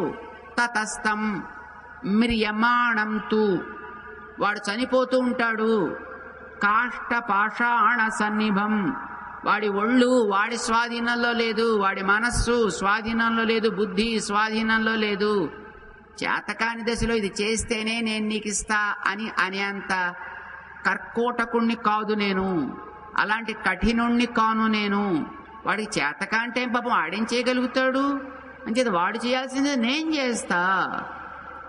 అహం స్మరామి మద్భక్తం, వాణ్ణి నేను తలుచుకుంటా. నయామి పరమాంగతిం, పరమాంగతిం వాడికి ఇవ్వాల్సిన ఉత్తమ గతికి నేను కూడా తీసుకుని వెడతా. తమాషాగా చెప్పారండి. నా యామి పరమాంగతిం, వాడు వచ్చేంతవరకు అసలు నేను కూడా పోను పరమాగతికి. వాడిని తీసుకువెడితేనే నేను వెడతా, లేకపోతే నాకు ఆ ఊరెందుకండి? మా వాడు ఇక్కడ పడి ఏడుస్తుంటే నేను అక్కడికి వెళ్ళి ఏం చేస్తా? అంచేత నేను అసలు అక్కడికి పోనే పోను, ఇక్కడే ఉండిపోతా. వాడు వచ్చేంత వరకు కూడా వాడిని తీసుకునే వెడతా. ఎంత గొప్ప మాట అన్నాడండి ఆయన. ఇది రామానుజుల వారికి కంచి వరదుడు చెప్పిన సందేశం. 6 సమాధానాల్లో ఇది ఒక సమాధానం అన్నమాట. నేను అంత్యకాల స్మృతి ప్రత్యేకించి ఒక చేయి లేకపోతే అక్కర్లేదా? చేయగలిగినంత వరకు చేస్తూ ఉండు. ఇది భగవంతుడు చెప్పిన మాట అన్నమాట. భారం పెట్టు, నేను అధి యజ్ఞాన్ని తెలుసుకో, అంత్యకాల స్మరణ చేయి, యుద్ధం చేయి. యుద్ధం నీకు ఇప్పుడు బాధ్యత, చేయి. నీకు ఐశ్వర్యాలు కావాలంటే నేను ఇస్తా, ఆత్మ కావాలంటే నేను ఇస్తా, నేనే కావాలంటే కూడా నేను ఇచ్చుకుంటా. మరి నేను ఇస్తాను, ఇలా ఇలా ఉపాసన చెయ్యి అని చెప్పినప్పుడు మరి నీకు సందేహం ఎందుకు ఉండాలి కనుక చేత సర్వేషు కాలేషు అన్ని సమయాల్లో ఎప్పుడైనా సరే మాం అనుస్మర యుధ్యచ నన్ను తలుచుకో, నీ కర్తవ్యాన్ని నువ్వు నెరవేర్చు. అంటే మరి ఏం బంధకం ఉండదంటావా? మయ్యర్పిత మనోబుద్ధి, నీ మనస్సు, నీ యొక్క మనస్సులో ఏకాగ్రమైనటువంటి బుద్ధి ఏర్పడ్డాయి కనుక మామే వైష్యసి అసంశయ, తప్పకుండా నన్ను పొంది తీరుతావయ్యా, ఇందులో ఏం సందేహం లేదు. ఎవడైతే ఈ రకమైనటువంటి నిరంతర అభ్యాసాన్ని, సతత స్మరణని, పని చేస్తూ పనితో పాటు కలిపిన స్మరణని చేస్తూ అభ్యాస యోగ యుక్తేన, యోగముతోటి కూడుకుని వాడుండాలి, అది సంతతము సాగాలి. అలా ఎవడైతే చేస్తాడో వాడి మనసు చెదరకుండా ఉంటుంది. పరమం పురుషం దివ్యం యాతి పార్థ అనుచింతయన్, పరమ పురుషుడనైనటువంటి నన్ను పొందును, దివ్యుడనైన నన్ను పొందును. ఎందుకని? అనుచింతయన్, ఎప్పుడు తలుచుకుంటున్నాడు కనుక అని చెప్పేశాడే సారాంశం. మరి కృష్ణ నేను తలుచుకోమన్నావు కదా, మరి ఐశ్వర్యం కావాలని అనుకున్నవాడు నిన్నెట్లా తలవాలి, ఎక్కడ తలవాలి? ఆత్మ కావాలనుకున్నవాడు నిన్నెక్కడ ఎలా తలవాలి? నీవే కావాలనుకున్నవాడు ఎక్కడ ఎలా తలవాలి చెప్పవా అని అడిగాడు. మొట్టమొదట ఐశ్వర్యం కోరుకున్న వాడికి ఏ మంత్రాలు ఎట్లా చదవాలో ఒక మంచి శ్లోకం చెప్తున్నాడు. ఇది ఐశ్వర్య కాములైన వాళ్ళు చదువుకోవాల్సిన మంత్రం ఇది. అర్థమైందా? ఎవరెవరికి సంపదలు కావాలనుకుంటున్నారో వాళ్ళకి స్మరించే మంత్రం ఇది.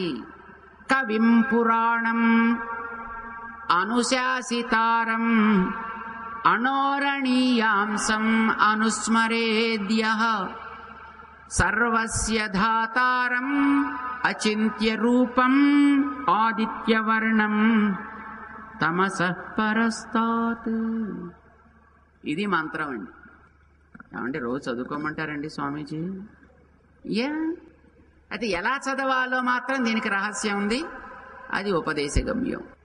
శ్లోకంలో కొన్ని మంత్రాలు ఉన్నాయి, ఆ మంత్రాలని మీరు చదవాల్సి ఉంటుంది, అది పెద్దల ద్వారా ఉపదేశం పొందాల్సి ఉంటుంది. కవిం నిత్యము నూతనమైన జ్ఞానం కలవాడిగా, పురాణం ఎప్పుడు పాతబడడు, అనుశాసితారం అందరినీ శాసించువాడు. అంటే నీకు ఇట్లాంటి స్థితి వస్తుంది అని అర్థం. ఎలా ఉపాసన చేస్తే అట్లాంటి స్థితి మనకు ఏర్పడుతుంది భగవంతుడి వల్ల. నువ్వు భగవంతుడిని ఇలా తలుచుకో, ఆయన నిత్యము కొత్తదనము కలవాడు అని తలుచుకో, నీకు నిత్యము కొత్తగా ఉండే రూపం ఏర్పడుతుంది. పాత బడని వాడైనా నీకు ఆయన్ని ఉపాసన చేస్తే అట్లాంటి శరీరం వస్తుంది. అనుశాసిత, అందరినీ ఎప్పుడు కూడా శాసించే స్థితిలోనే ఆయన ఉంటాడు తప్ప ఎవడో ఒకడు శాసించాల్సిన స్థితిలో ఉండడు. నీకు ఆ రకమైనటువంటి యోగ్యత ఏర్పడుతుంది. అనోరణీయాంసం, ఆయన అన్నిటికంటే సుసూక్ష్మమైన, ఆయన చేరడానికి చేత కాని చోటంటూ లేదు. నీకు ఆ రకమైనటువంటి యోగ్యత ఏర్పడుతుంది. ఇది స్మరించాల్సింది. ఇంకా సర్వస్య ధాతారం, అందరికీ కూడా ఉత్పత్తి స్థానము, నీకు అందరికీ ఆద్య కారణము కాగలిగే స్థితి ఏర్పడుతుంది. అచింత్య రూపం, ఇంత గొప్పదని చెప్పడానికి వీలు కాని రూపం ఆయనది, తలుచుకో, నీకు అట్లాంటి రూపం ఏర్పడుతుంది. ఆదిత్య వర్ణం, ప్రకాశించేటటువంటి కాంతులీనే దేహము, నీకు అట్లాంటిది ఏర్పడుతుంది. తమసః పరస్తాత్, ఈ చీకట్లకి ఆవల ఉండేది, అజ్ఞానం అంటనిది, నీకు కూడా అట్లాంటి శరీరమే ఏర్పడుతుంది. ఇవి మంత్రాలు చెప్పాను, వాటిని మనం ఉపాసన చేసుకో. ఎక్కడ? ప్రయాణకాలే మనసాచలేనా, జీవితంలో అంటే శరీరంలోంచి బయటికి బయలుదేరి వెళ్ళేటప్పుడు అచలేన మనస, కదలని మనస్సుతోటే మనస్సు ఏకాగ్రంగా పెట్టాలి. భక్త్యా యుక్తో యోగ బలేన చైవ, భక్త్యాయుక్త నాయందు ప్రేమ పరిపూర్ణముగా కలవాడు కావాలి. యోగ బలేనా నా సంబంధమైన పనులు చేయువాడవు, దాంతో ఏర్పడ్డ బలం కలవాడవు నువ్వు కావాలి. భ్రువోర్ మధ్యే ప్రాణమావేశ్య సమ్యక్, నీ ప్రాణశక్తిని అంతటినీ కూడా ఈ భ్రుకుటి మధ్య నిలబెట్టాలి. నీ చూపుని ఏకాగ్రపరచాలి నాసికాగ్రమందు. అప్పుడు కనుక నువ్వు ఉపాసన చేస్తే స తం పరం పురుషం ఉపైతి దివ్యం, ప్రకాశించేటటువంటి ఆ పరాత్పరుణ్ణి, అలాంటి నువ్వు కోరుకున్నటువంటి శరీరాన్ని పొందగలుగుతావు సుమా. ఇది సంపదలు కోరుకున్న వాడికి చెప్పేశాడు, అయిపోయింది. ఇక ఆత్మని కోరుకునేవాడికో వాడికి ఏం చేయాలో చెప్తున్నాడండి ఇక్కడ. అయితే చెప్పడానికి ముందర దాని మీద కొంచెం ప్రేరణ కలిగించాలి, రుచి కలిగించాలి. కనుక దాని గొప్పదనాన్ని ఒక్కసారి హే అతి విలువైనది చెప్పబోతున్నా, వింటున్నావా లేదా అని ఒక్కసారి భుజం తడుతున్నాడు ఆయన. యదక్షరం వేద విదో వదంతి, వేదాలు తెలిసిన రహస్యం తెలిసిన వాళ్ళంతా ఏ అక్షరాన్ని పలుకుతారో, ఆత్మతత్వము అని అర్థం అక్షరం అంటే, ఏ ఆత్మతత్వాన్ని గుర్తిస్తారో, విశంతి యద్యతయో వీతరాగాః, ప్రయత్నశీలురైనటువంటి మహానుభావులంతా ఇతర విషయముల యందలి రుచిని తొలగించుకొని పోగొట్టుకుని, లేదా వాళ్ళకి ఇతర విషయ రుచులన్నీ కూడా తొలగిపోయి దేని యందు ప్రవేశిస్తున్నారో, ఏ ఆత్మతత్వాన్ని వాడు సాక్షాత్కరించుకుంటున్నారో, యదిచ్ఛంతో బ్రహ్మచర్యం చరంతి, దేన్ని కోరుకుంటూ మహానుభావులైన పెద్దలందరూ కూడా వేదాధ్యయనాదులు చేస్తున్నారో, బ్రహ్మచర్యము, బ్రహ్మ అంటే వేదము, దాని యందు సంచరించుట, వేదాధ్యయనాదులు చేస్తూ వైదికమైనటువంటి అనుష్ఠానాలతోటి దేహాన్ని వారు తమ ఆధీనంలో పెట్టుకోగలుగుతున్నారో, తత్తే పదం సంగ్రహేణ ప్రవక్ష్యే, ఆ తత్వాన్ని, ఆ స్థానాన్ని, దాని గురించి నీకు సంక్షిప్తంగా చెప్పబోతున్నాను. ఎట్లా అంటే నువ్వెట్లా దాన్ని గుర్తించాలో చెప్తున్నాడు ముందర. సర్వద్వారాణి సంయమ్య మనోహృది నిరుధ్య చ మూర్ధ్న్యాధాయాత్మన ప్రాణం ఆస్థితో యోగధారణం. ఎలా ఉండాలి? సర్వద్వారాణి సంయమ్య, మొత్తం మన శరీరంలో ఉండేటటువంటి ద్వారములనన్నిటినీ కూడా మూయవలే. ఆత్మసాక్షాత్కారం చేసుకునే వాడికి చేయాల్సిన సాధనని వివరిస్తున్నాడు ఆయన. ఏం చేయాలి? మొట్టమొదట అన్ని ఇంద్రియాలని బంధించవలే. కష్టమే అండి. కళ్ళు ముయ్యాలి, చెవులు ముయ్యాలి, నోరు ముయ్యాలి, ముక్కు ముయ్యాలి, మలమూత్ర ద్వారములని బంధించవలే. అంటే ఆహారాన్ని కూడా నువ్వు బంధించాలి అని అర్థం. అంటే ఒకదానితో ఒక కారణం కదండి. అంచేత ఒకటి ముయ్యాలంటే ఇంకో దాన్ని కూడా ముయ్యాల్సి వస్తుంది. సకల ద్వారములని మూసి మనస్సుని హృదయమందు నిలిపి మూర్ధ్ని ఆదాయ ఆత్మన ప్రాణం, ఈ జీవుడి యొక్క ప్రాణశక్తిని అంతటిని ఇదివరకు భ్రుకుటి మధ్య చెప్పాడు, కానీ ఇప్పుడు మూర్ధ్ని ఆదాయ, ఈ సహస్ర చక్రం అని అంటారు, ఈ పైన ఎక్కడెక్కడో ఉంటుందిటండి, ఇక్కడ అక్కడికి తీసుకెళ్లి ప్రాణశక్తిని నిలపవలే. అంటే మరి అక్కడ తీసుకెళ్లే పద్ధతి ఏమిటి, ఇక్కడ నిలబెట్టే పద్ధతి ఏమిటి అనేది మనం ఎవరితోటైనా చెప్పించుకోవాల్సి ఉంటుంది. అది ఉపదేశ గమ్యం. ఆస్థిత యోగధారణం, ఇలా చేసేవాడు ఆత్మ సాక్షాత్కారానికి ప్రయత్నం చేయవలే. సరే, ఇంతకీ మంత్రం చెప్పలేదా? ఇదిగో చెప్తున్నాను. ఓమిత్యేకాక్షరం బ్రహ్మ వ్యాహరన్ మామనుస్మరన్ యః ప్రయాతి త్యజన్ దేహం సయాతి పరమాంగతిం. Very simple. మంత్రం అయితే సింపుల్ అండి. ఓం ఏకాక్షరం బ్రహ్మ, ఆత్మ ప్రాప్తికి సాధకము, సర్వవేద సారము. ఇది వేదసారం కనుక దీన్ని తలుచుకోవాలి. అయితే ఒక శబ్దాన్ని తలిచాము అంటే దాని అర్థాన్ని కూడా లోపల భావించాలి. ఈ శబ్దము అర్థము ఒకదాన్ని విడిచిపెట్టి ఒకటి ఉండవు. అయితే అలాంటి అర్థమేది శబ్దానికి? శబ్దము ఓంకారం, అర్థము మాం అనుస్మరన్, నన్ను తలుచుకోమని చెప్పాడండి ఆయన. ఏ నన్ను? అక్కడ ఎదురుకుండా రథంలో తన ముందర కూర్చుని ఉన్నాడు ఆయన సులభుడయ్యి, తన చెప్పు చేతలలో ఉండి తాను కోరుకున్నట్టుగా రథాన్ని తీసుకెళ్లి రెండు సేనల మధ్య నిలిపి, నడుపు అంటే నడిపిస్తున్నాడు, ఆపు అంటే ఆపుతున్నాడు, తీసుకుపోండి తీసుకుపోతున్నాడు ఆయన. నువ్వు చెప్పినట్టు నేను ఎందుకు వినాలయా అంటలేదు. అంటే ఎంత సులభుడై ఉంటున్నాడో నువ్వు గుర్తించాలి. నీకు సర్వసులభుడై ఉండి నువ్వెలా చెబితే, ఏం చెబితే, ఎంత చెబితే అంత వినడానికి సిద్ధపడి ఉండేటటువంటి అతి సులభమైన మూర్తి నీ విగ్రహ రూపంలో ఉన్నాడు ఇప్పుడు ఈవేళ. నమ్మకం ఉందండి మనకి అలాగా ఆయన మీద? మన ఇంట్లో ఉండే విగ్రహ రూపంలో దేవుడి మీద నమ్మకం ఉందా మనకి? ఏమో తెలీదు. లేదు, ఉందో లేదో తెలీదు. ఉంటే మనం వాడికి తినకుండా మనం తినగలమండి, వాడు త్రాగకుండా మనం త్రాగగలమండి, కానీ మనం ఉండగలుగుతున్నాం లేదా హాయిగాను? అంటే మనకి అక్కడ వాడొకడు ఉన్నాడనేటటువంటి విషయం మీద తెలుసును, తెలియకపోలేదు కానీ తెలుసునంతే. తెలియాలి కనుక తెలుసునంతే, ఉండాలి కనుక ఉందంటే.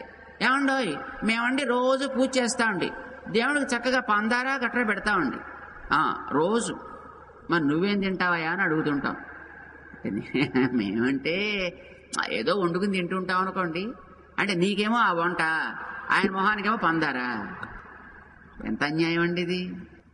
ఏది వండితే అది వాడికి పెట్టకుండా తినబుద్ధే కాదు, ఏ పని చేస్తే అది వాడికి చెప్పకుండా చెయ్యబుద్ధి కాదు, ఏ వైభవం ఉన్నా వాడికి అర్పించకుండా అనుభవించబుద్ధి కాదు, వాడి కంటే వేరుగా మరొకటి ఉంది అనేది అనుకోబుద్ధే లేదు కాదు. అలా ఉంటుందండి మనవాడైతే. ఏమండి పొద్దున చేయొచ్చండి, సాయంకాలం చేయొచ్చండి అని అడుగుతున్నావు అని అంటే, ఏమండి మీ ఇంట్లో ఉండేటటువంటి 3 నెలల పిల్లవాడికి పొద్దున్న అన్నం పెడతారండి, సాయంకాలం ఆహారం ఇస్తారండి, మధ్యాహ్నం ఆహారం ఇస్తారండి, ఏమంటే బట్టలు కడతారండి, స్నానం చేయిస్తారండి. రోజు ఎందుకు ఇద్దరు వారానికో రోజు పెడితే చాలు కదా, రోజు ఎందుకు ఇద్దరు వారానికో రోజు స్నానం చేసి చాలు కదా అంటే మీరు ఊరుకుంటారా? ఏం పాపం అంటే పిల్లాడండి అంటే వాడి మీద నీకు నమ్మకం ఉంది, కానీ ఈ విగ్రహ రూపంలో నీకోసం వచ్చి ఉండి నువ్వు చెప్పినట్టుగా వినేటటువంటి ఈ తత్వం మీద మాత్రం నీకు నమ్మకం ఎంత ఉందో తెలీదు. మనకి నమ్మకం లేదండి దాంట్లో. అంచేత నేను ఓంకారానికి ప్రతిపాద్యుణ్ణి, నన్ను చూడవలే. నన్ను ఆవేళ కృష్ణ, ఈవేళ మనకి విగ్రహ రూపంలో మన ఎదుట అర్చామూర్తిగా ఉండేటటువంటి తాను ఓంకార ప్రతిపాద్యుడుగా అతన్ని చూడాలి. ఓమిత్యేకాక్షరం బ్రహ్మ వ్యాహరన్ మామనుస్మరన్, ఇలా తలుచుకుంటూ ఎవడైతే ప్రయాతి, ఎవడైతే దేహాన్ని వదులుతాడో, త్యజన్ దేహం, దేహం వదిలిన తర్వాత మాత్రమే, సయాతి పరమాంగతిం, వాడు మాత్రమే ఉత్తమమైన ఆత్మ సాక్షాత్కారాన్ని పొందడానికి యోగ్యుడు సుమా అని వాడికి చేయాల్సిన పని చెప్పేశాను. మరి నువ్వు ఐశ్వర్యం కావాలంటే అన్ని మంత్రాలు చెప్పావు, ఆత్మ కావాలంటే ఇంత కఠినంగా చెప్తున్నావు. మరి ఈ రెంటికంటే గొప్పవాడవైన నిన్ను పొందాలంటే ఏం చేయాలయా? ఇంకా చాలా కష్టమో ఏమిటో. ఏం లేదా, అనన్యచేత సతతం యో మాం స్మరతి నిత్యశః తస్యాహం సులభ పార్థ నిత్యయుక్తస్య యోగినః. అయిపోయిందండి అంతే, వీడికి ఇంకేం చేయక్కర్లేదు. వీడికి ప్రత్యేకించి చేయాల్సిందంటూ ఏం లేనే లేదు. అనన్యచేతాః, వీడికి మనస్సులో నేను తప్ప ఇంకేం ఉండదు. సతతం మాం స్మరతి, ఎప్పుడు వాడు నన్నే తలుచుకుంటూ ఉంటాడు. నిత్యశః, నిరంతరము నన్నే తలుచుకుంటూ ఉంటాడు. వాడికి రాత్రి పగలు మధ్యాహ్నం తిండి తిప్పలు అన్నీ నేనే. వాడికి చేయాల్సి తస్యాహం సులభ, వాడికి నేను వెంటనే దొరుకుతానా. నిత్యయుక్తస్య యోగినః, వాడు ఏం పని చేసినా నా కోసమే పని చేస్తున్నాడు. వాడు చేసే ప్రతి పని నాకే. వాడు తిన్నా నాకే, తిరిగినా నాకే, కూర్చున్నా నా కోసమే, నించున్నా నా కోసమే, వస్తువు తీసినా వస్తువు పెట్టినా అన్నీ నా కోసమే వాడు చేస్తున్నాడు. ఎందుకంటే వాడు నిత్యయుక్తుడు. ఎప్పుడు నాతోనే కూడుకుని ఉన్నాడు, వాడు ఎప్పుడు మనస్సులో నేను వాడిని విడిచిపెట్టి లేను చేత వాడికి చాలా సులభం. చూడండి, ఆత్మ కోరుకున్న వాడికి చాలా కష్టాలు ఉన్నాయి. లౌకికమైనటువంటి ఐశ్వర్యాలు కోరుకున్న వాడికి చాలా ఉన్నాయండి. భగవంతుని కోరుకున్న వాడికి ఏం లేదు. ఇది సహజం, అవి అసహజం. సహజమైనవి కనుక వీటి మీద వెళ్ళాలనుకుంటే అదే యోగ్యత. అసహజమైన వాటిని అనుకోవడం చాలు, ఏదో నువ్వు చేస్తేనే నువ్వు అక్కడికి వెళ్ళగలుగుతావు. అందుకు వాటిని మనకు చూపించాడు. మాముపేత్య పునర్జన్మ దుఃఖాలయమశాశ్వతం నాప్నువంతి మహాత్మానః సంసిద్ధిం పరమాంగతః. నన్ను చేరిన వాళ్ళు ఎప్పుడు మళ్ళీ ఇక ఈ క్షుద్రమైనటువంటి కర్మబంధంలోకి రారు.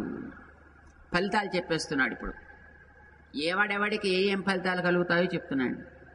నన్ను ఎవడైతే చెందుతాడో మళ్ళీ జన్మ, మళ్ళీ మృత్యువు, మళ్ళీ ముసలితనం, మళ్ళీ రోగాలు రోష్టులు, మళ్ళీ తిండి ఆర్జన ఇలాంటివి అవసరం లేనటువంటి స్థితిని వాడు పొందును.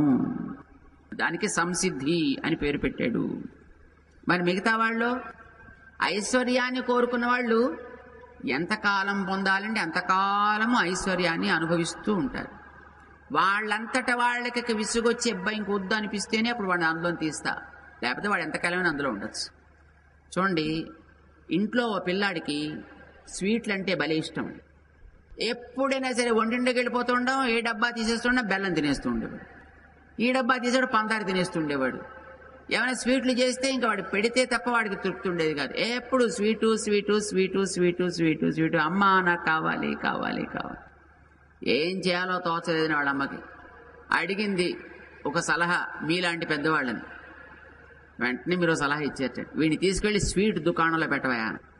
బస్ ఇదివరకు ఎప్పుడు కూడా ఎక్కడ స్వీట్ కనిపిస్తే అక్కడ అలా తింటుండేవాడు, ఏది కనిపిస్తే అలా తింటుండేవాడు. కానీ ఇప్పుడు వాళ్ళ అమ్మ తీసుకెళ్లి వీడిని ఒక మిఠాయి దుకాణంలో పెట్టిందండి ఉద్యోగాన్ని. పొద్దు నుంచి రాత్రి దాకా చుట్టూ స్వీట్లేనాయి. ఇంక వీడికి చూసి చూసి చూసి విసుగు వచ్చేసింది ఇంకా స్వీట్లని. ఎరా ఒక్క స్వీట్ తింటావా? చీ చీ చీ అబ్బా, పొద్దు నుంచి రాత్రి దాకా అవే చూస్తున్నాడే, అవే చూస్తున్నాడు, చేయడం అవే, చూసేదదే, అమ్మేదదే, తెచ్చేవే, ఇచ్చేవే, పుచ్చుకునేవే, పొద్దుంచి రాత్రి దాకా వాడు బతుకంతా అదే. ఇంకా వాడికి స్వీట్లు అంటే మొహం మొత్తి ఇంక వద్దు మొర్రో అంటే అప్పుడు వాడిని అందులో బయటికి తీసుకొచ్చాడు. చూసారండి, ఇప్పుడు మీరు కొనుక్కు తినాలనుకోండి, ఎంత డబ్బులు ఖర్చు పెట్టాలి? ప్రతి పూట ఖర్చు పెడుతూనే ఉండాలి. కానీ శుభ్రంగా తీసుకెళ్ళి ఆ దుకాణంలోనే బారేస్తే వాడికి దాని మీద ఇంకేం పెద్ద రుచే లేదు. వాడికి దాన్ని తినాలని అనిపించట్లా. ఇంకా అది చూసి చూసి చూసి ఉండడం చేత ఏదైనా అంతేనండి. అది తిండే కాదు, నగలే కాదు, వస్త్రాలే కాదు. చూడండి, ఆ వస్త్రాలు అమ్మే షాపులో వాడు ఉంటాయండి, వాడితే సీదా సాదా బట్టలు కట్టు తిరుగుతుంటాయండి. మనలాంటి వాళ్ళకి అబ్బా ఈ తాను బాగుంటుందో, ఆ తాను బాగుంటుందో, ఇంకో తాను బాగుంటుందో, ఇంకో తాను బాగుంటుందో అనిపిస్తుంది తప్ప ఇంకెప్పుడు అవే బట్టలు చూసి చూసి చూసేవాడికి ఆ బట్టలు కట్టుకోబుద్ధే కాదండి. ఏదో కట్టుకోకపోతే బాగుండదు కనుక పైన ఏదో బట్ట వేసుకుంటాడు అంతే, సింపుల్గా. అందులోనే నిరంతరం ఉండిపోయేటప్పటికీ వాడికి విసుగు వచ్చేస్తున్నాను. వాడి ఇంకా దాంట్లోకి నాకు ఇది అవసరమే లేదు సుమా అని అనిపిస్తుంది అన్నమాట. అలా నేను పెడతా వాడిని తీసుకెళ్ళి. వాడు ఐశ్వర్యాలు కదా కోరుకుంటున్నాడు, వాడు ధనమో సుఖాలో పదవులో ఏవో కోరుకుంటున్నాడు, తీసుకెళ్ళి దాంట్లో వారేస్తానంతే. ఇంకా వాడు ఆ సంపదను చూసి చూసి చూసి అమ్మో ఇంకా నాకు వద్దే వద్దు, అప్పటిదాకా వాడిని పెడతాను దాంట్లో. ఎంతకాలం ఉంటాయి అలాగా? ఇంద్ర బ్రహ్మాదులకైనా ఒక లిమిట్ ఉంటుంది, వీడిగా లిమిట్ ఉండదు. మరి లిమిట్ అంటే ఏమిటో అసలు ముందర మీకు తెలియాలి. ఆ లిమిట్ అంటే టైం లిమిట్ ఏమిటో చెప్తున్నాడండి ఆయన. నాయనా అర్జున, బ్రహ్మగారి దాకా ఉండే లోకాలన్నీ మళ్ళీ తిరిగి వచ్చేయడానికి పనికొచ్చేవయ్యా.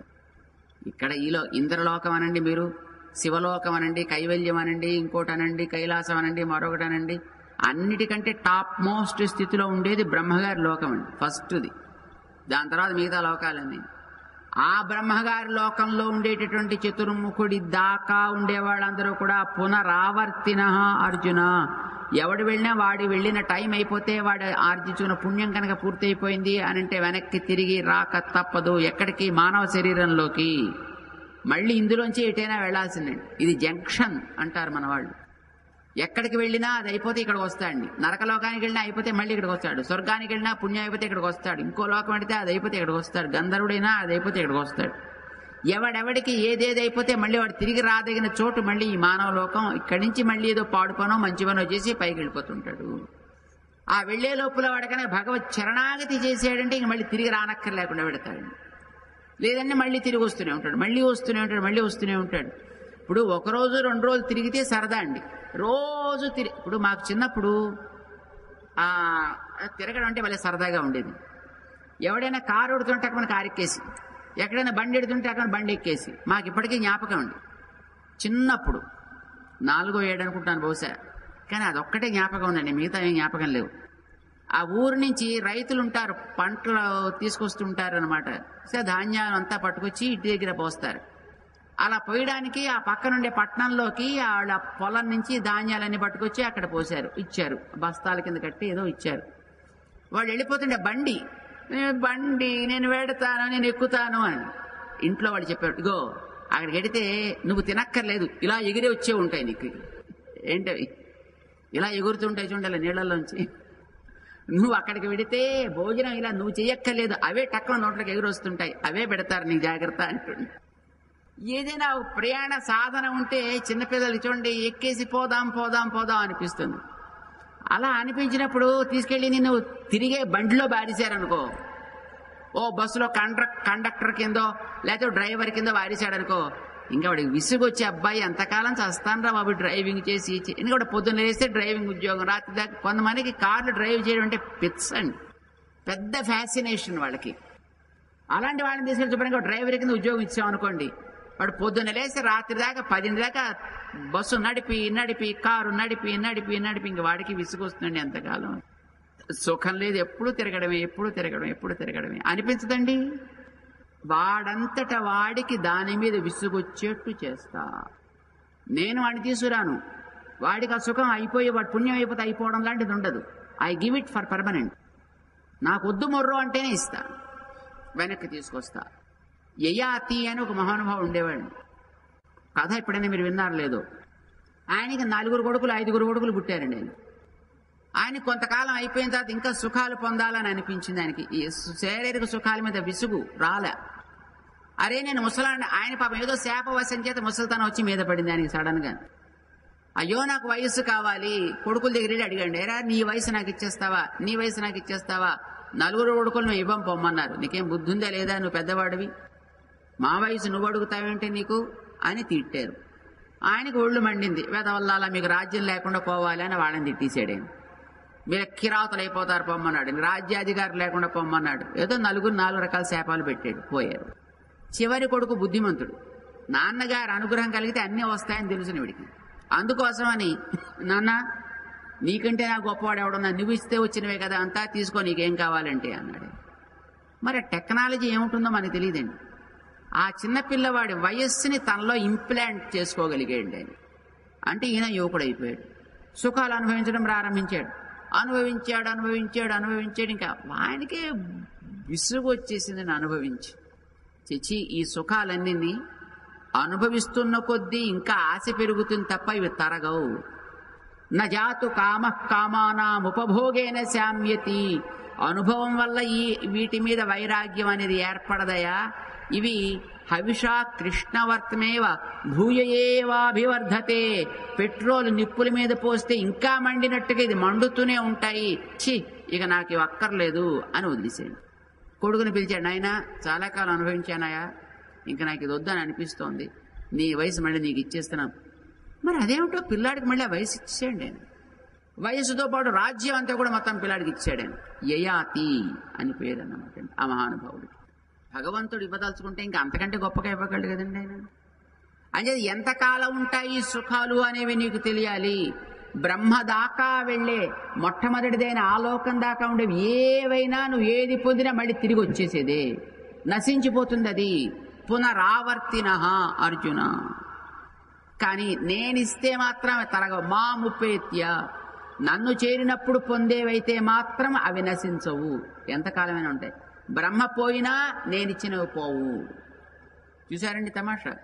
భగవంతుడు ఇవ్వడానికి మిగతా వాళ్ళు ఇవ్వడానికి తేడా ఎంతుందో. అయితే మరి వాళ్ళ కాలం ఎంత ఉంటుందంటావయ్యా? పోనీ బ్రహ్మ పడిపోతాడంటున్నావు, అసలు ఎంత ఏజ్ చెప్పవా అని అడిగాడు. అంటే దానికి భగవంతుడు కాలపు కొలత చెప్తున్నాడండి. శ్లోకాలన్నీ ఉన్నాయి, కానీ మీకు ఆ శ్లోకాలు నేను చెప్పను, తాత్పర్యం చెప్పేస్తా. మనకి బ్రహ్మగారి ఏజ్ తెలుసును, మనకి మన ఏజ్ బట్టి. గతంలో అనుకున్నాం మనం 4,32,000 సంవత్సరాలైతే మనకి ఒక కలియుగం అండి. ఆ పక్కన ఇంకో 0 పెడితే అది చతుర్యుగం అండి. ఇలాంటి చతుర్యుగాలు 1000 గడిస్తే బ్రహ్మగారికి ఒక పగలు, ఇంకో 1000 గడిస్తే బ్రహ్మగారికి అదొక రాత్రి. 43,20,000 ఇంటూ 1000 అది బ్రహ్మగారికి ఒక పగలు, ఇంకో అంత బ్రహ్మగారికి ఒక రాత్రిని. అంటే ఆయనకి అదో రోజు కదా. ఆయనకి తెల్లవారితే ఈ ప్రపంచం అంతా వస్తుంది, ఆయనకి రాత్రి అయితే ఇదంతా మళ్ళీ దాంట్లో గడిపోతుంది, ఆయనలో గడిపోతుంది. మళ్ళీ పగలైతే ఇదంతా వస్తుంది, మళ్ళీ రాత్రి అయితే ఇదంతా ఆయనలో గడిపోతుంది. అంచేత ఆ బ్రహ్మగారికి పగటి కాలం ఎంతో, రాత్రి కాలం అంత. ఈ ప్రపంచం అంతా 1000 చతుర్యుగాల పాటు ఇలా కనిపిస్తూ ఉండి, ఆ 1000 చతుర్యుగాలు అయిపోయిన తర్వాత మొత్తం ఇదంతా ఇంకొక 1000 చతుర్యుగాల కాలం వరకు ప్రళయంలోనే ఉంటుందండి. మళ్ళీ శరీరాలు ఇంకా మళ్ళీ పనులు గిన్లు ఇలాంటివి ఉండవండి. ఎందుకంటే రాత్రి బ్రహ్మగారికి ఆయన కూడా పడుకుని నిద్రపోతాయండి. ఆయన నిద్రపోయినంత వరకు ఈ ప్రపంచం అంతా కూడా నిద్రపోతూనే ఉంటుంది. తిరిగి మళ్ళీ ఆయనకి మెలకు వచ్చి పగటిపూట లేచినప్పుడే మళ్ళీ ఇదంతా ఆయనలోంచి బయటకు వస్తుంది. ఇదంతా ఆ చీకట్లో ఉండేటప్పుడు అవ్యక్తం అంటారు. కానీ ఆయనకు పగలైనప్పుడు ఎంత వ్యక్తము. పగటిపూట వ్యక్తమవుతాయి, రాత్రిపూట అవ్యక్తంగా ఉంటాయి. ఇప్పుడు మనకి రాత్రి లైట్లన్నీ ఆర్పేస్తే కుర్చీలన్నీ ఉంటాయా, వెళ్ళిపోతాయా? ఉంటాయి, కనిపించవు, అంతే. అలాగే బ్రహ్మగారికి రాత్రి అయినప్పుడు అవ్యక్తం అనే దశలోకి ఇవన్నీ వెళ్ళిపోయి ఉంటాయి, పగటైతే మళ్ళీ ఇవన్నీ వస్తాయి. ఇదంతా ఉంటాయి, కనిపించవు, అంతే. అలాగే బ్రహ్మగారికి రాత్రి అయినప్పుడు అవ్యక్తం అనే దశలోకి ఇవన్నీ వెళ్ళిపోయి ఉంటాయి, పగటైతే మళ్ళీ ఇవన్నీ వస్తాయి. ఇదంతా భూత్వా భూత్వా ప్రలీయతే, ఇలా మళ్ళీ పోవడం రావడం పోవడం రావడం ఎప్పుడు జరుగుతూనే ఉంటాయి. ఒకనాడుండి ఒకనాడు పోయేది కాదు ఇది. ఇలా బ్రహ్మగారికి ఒక రోజు, అలాగే ఆయన గారికి ఒక పక్షం, ఆయన గారికి ఒక నెల, ఆయన గారికి ఒక అయనం, ఆయన గారికి ఒక ఏడాది, అలా ఆయనకు 100 ఏళ్ళు. ఆ తర్వాత మళ్ళీ ఆయన పోతాడు, ఇంకో ఆయన వస్తాడు మళ్ళీ. ఇట్లా ఇప్పటికి ఎంతమంది బ్రహ్మలు పోయారో తెలీదు, ఇంకా ఎంతమంది బ్రహ్మలు వస్తారో కూడా మనకి తెలీదు. ఇప్పుడు టెంపరీగా ఓ బ్రహ్మగారు ఉన్నారు, ఆయనకు 50 ఏళ్ళు కాలం గడిచింది ఇప్పటికీ, అంటే ఇంకా కొంతకాలం గడుస్తుంది. ఇది కాలం. బ్రహ్మగారి దాకా ఉండే వాళ్ళు ఇచ్చిన ఈ కాలానికి లోబడే ఇస్తారు. నేనిస్తే ఈ కాలాన్ని అతిక్రమించగలిగే శక్తి నేనిస్తా. వాళ్ళంతా పోయినా నేనిచ్చిన సంపదలు పోవు, నేనిచ్చిన రూపం కూడా పోదు, అవి అంతవరకు ఉంటాయి. అంచేత నేనిచ్చేవి సామాన్యమైనవి కావయ్యా, ఇవన్నీ నాలో ఉండేవి కనుక. యస్య అంతస్థాని భూతాని ఏన సర్వమిదం తతం, ఇదంతా నా వల్ల వ్యాపించి ఉంది కనుక ఇచ్చేవాణ్ణి నేనే, తీసేవాణ్ణి నేనే. అయితే ఇందులో శరీరాలు మాత్రం మారుతూ ఉంటాయని చెప్పాం కదా. నరకానికి పోయేవాళ్ళు కొందరు, స్వర్గాది లోకాలకి పోయేవాళ్ళు కొందరు, పుణ్యలోకాలకి పోయేవాళ్ళు కొందరు, పాపపు లోకాలకి పోయేవాళ్ళు కొందరు, మోక్షానికి పోయేవాళ్ళు కొందరు. మోక్షానికి పోయేవాళ్ళ సంగతి పక్కన పెట్టద్దు, ఎందుకంటే అది మన ప్రస్తావన కాదు. అది అలా ఎవడో ఉంటాడో ఉండడో పెద్ద డౌటే. కానీ పుణ్యలోకాలకి పోయేవాళ్ళ సంగతి అయితే నీకు తెలియాలి. తెల్లదారి అని ఒకటి ఉంది. ఆ శరీరాలు వదిలేక తెల్లదారిలో వాళ్ళు పోతారు, శరీరాలు వదిలేక నల్లదారిలో కొందరు పోతారు. కొందరు నల్లదారి, కొందరు తెల్లదారి. తెల్లదారిలో పోతే మళ్ళీ తిరిగి రారు, నల్లదారిలో పోతే తిరిగి వస్తుంటారు. అయితే నల్లదారులు 2, ఒకటి పొగదారి, ఒకటి చీకటి దారి. ఈ రెండిట్లోనూ పోయేవాడు ఒకళ్ళు నరకానికి, ఒకళ్ళు మిగతా లోకాలకి. తెల్లదారిలో పోయేవాడితే మళ్ళీ తిరిగి రాడు సుమా. తెల్లదారి ఎట్లా ఉంటుంది? అగ్నితోటి ప్రారంభమవుతుంది. ఈ అగ్నికే మనవాడు అర్చి అని పేరు పెట్టారు. అగ్ని మొదటిదిగా కల లోకమిది, అగ్నియాది. అర్చి అని దానికే పేరు కనుక అర్చి అనేది ఆదిగా కలిగిన దారి, అర్చిరాది అని అంటారు దాన్ని. అది ఎట్లా ఉంటుందో దాన్ని చెప్పాడు. అగ్నిర్జ్యోతిరః శుక్ల షణ్మాస ఉత్తరాయణం. ఇది ఒక దారి, ఇది తెల్లదారి అని దీనికి పేరు. ఈ దారిలో ప్రయాణం చేస్తే బ్రహ్మవిదో జనాః, ఆత్మని తెలుసుకున్న వాళ్ళు అందులోకి పెడతారు, వాళ్ళు ఆత్మ సాక్షాత్కారం పొందుతారు. లేదు నన్ను తెలుసుకుంటే వాళ్ళకు కూడా దారి అదే, అందులోంచి నా దగ్గరికి వస్తారు. నన్ను తెలుసుకోకపోతే వాడు ఆత్మని పొంది అక్కడ ఆగిపోతాడు. నన్ను తెలుసుకుంటే దాటి నా దగ్గరికి వస్తాడు, అంతే తేడా. దట్ రూట్ అయితే మాత్రం సేమ్. ధూమో రాత్రిస్తథా కృష్ణ షణ్మాస దక్షిణాయనం. దీనికి నల్లదారి అని పేరు. ఇది ధూమంతో ప్రారంభం, పొగతోట ఆరంభమవుతుంది కనుక దీనికి ధూమాది మార్గం అని పేరు పెట్టేది. మొత్తానికి రెండే దారులు. శుక్ల కృష్ణే గతిహ్యేతే, తెల్లదారి నల్లదారి. జగతః శాశ్వతీ మతే, ఈ పర్మనెంట్ గా ఉండేవి ఎప్పుడు. ఏకయాయాతి అనావృత్తిం, తెల్లదారులు పెడితే తిరిగి రారు. అన్యయా ఆవర్తతే పునః, నల్లదారిలో పోతే మళ్ళీ తిరిగి వస్తుంటారు, అంటే మళ్ళీ పుడుతూ ఉంటారు. ఈ దారుల గురించి నీకు స్పష్టంగా తెలిస్తే నాయన అర్జున, ఏ దారి కావాలో నువ్వే నిర్ణయం చేసుకుంటావు. మీకు తెల్లదారి కావాలా నల్లదారి కావాలా? మాకు నల్లదారి కావలెను, ఎంతమంది చేతులు ఎత్తండి చూద్దాం. మాకు తెల్లదారి కావలెను, ఎంతమంది చేతులు ఎత్తండి చూద్దాం. కొంతమంది ఏ దారి అక్కర్లేదులో ఉంది, కొంతమంది చేతులు ఎత్తట్లేదండి. ఏ దారి అక్కలేనివాడు కూడా మళ్ళీ ఇక్కడే ఉంటారండి. మీరు వద్దనుకున్నా ఇక్కడ తప్పదండి. కావాలనుకున్నప్పుడు దాంట్లో పెడతారు, వద్దనుకున్నా మాట్లాడుకోరుకున్నా ఇక్కడే ఉంటారండి. అది జ్ఞాపకం పెట్టుకోండి. నాయనా, తెల్లదారి కావాలి అని అనుకున్నటువంటి వ్యక్తి ఆ తెల్లదారి ఏ స్థితికి తీసుకెడుతుందో తెలుసుకోవాలి. రెండవది, మిగతా దారి ఎట్లా తిప్పి తీసుకొస్తుందో తెలుసుకోవాలి. దానికి తగ్గట్టుగా ఉపాసన చేయాలి. నన్ను తెలుసుకోవాలి, నేనిచ్చేవాడినని గుర్తించాలి. అంచేత తస్మాత్ సర్వేషు కాలేషు యోగయుక్తో భవార్జున. అంచేత నువ్వు ఎప్పుడు కూడా యోగయుక్తుడివి కా. యోగయుక్తుడు అంటే ఈ తెల్లదారిని తలుచుకునేవాడివి కా. అర్చరాది మార్గ చింతన పరో భవ. తెల్లదారి అదే కదా, తెల్లదారినే ఎప్పుడు తలుచుకో, చివరి క్షణంలో నీకు అదే జ్ఞాపకం వస్తుంది, అక్కడ తీసుకెడతావు. నువ్వు తలుచుకోకపోయినప్పుడు నేను ఉంటాను కనుక నేను తలుచుకుంటాను నీ తరఫున, ఆ దారిలో నిన్ను పెట్టేస్తా. అప్పుడు హాయిగా నువ్వు నా దగ్గర చేరిపోతావు. అంచేత నీకేం ప్రాబ్లమే ఉండదు. యోగయుక్తుడివి కా. ఇది భగవంతుడు చెప్పాడు. ఎవడైతే దీన్ని స్పష్టంగా తెలుసుకుంటాడో, వేదేషు యజ్ఞేషు తపస్సు చైవ దానేషు యత్పుణ్య ఫలం ప్రదిష్టం. వేదాలన్నీ చదివినా ఇది తెలుసుకోకపోతే దండగా. ఇది తెలిస్తే వేదాలన్నీ చదివిన ఫలం, దానాలన్నీ చేసిన ఫలం, యజ్ఞాలన్నీ చేసిన ఫలం, ఏదేది ఉత్తమ కార్యాలున్నాయో అవన్నీ చేస్తే కలిగే ఫలితం ఏమిటో అవన్నీ కూడా దాటిన గొప్ప ఫలితం. అత్యేతి తత్సర్వమిదం విదిత్వా. ఇది తెలుసుకున్నవాడు వాటి కంటే అతీతమైనటువంటి ఫలితాన్ని పొందుతాడు. పరం స్థానం ఉపైతి చాద్యం. వాడు ఆదిమమైనటువంటి నన్ను వాడు తప్పక పొందుతాడు సుమా. నా అనుగ్రహంతో లభించేవి పొందుతాడు. ఐశ్వర్యం కావచ్చు, ఆత్మ కావచ్చు, నన్నే కావచ్చు. మరి కోరుకో అన్నాడే. దానికి భగవంతుడి మీద ప్రేమతోటి చేయాలి.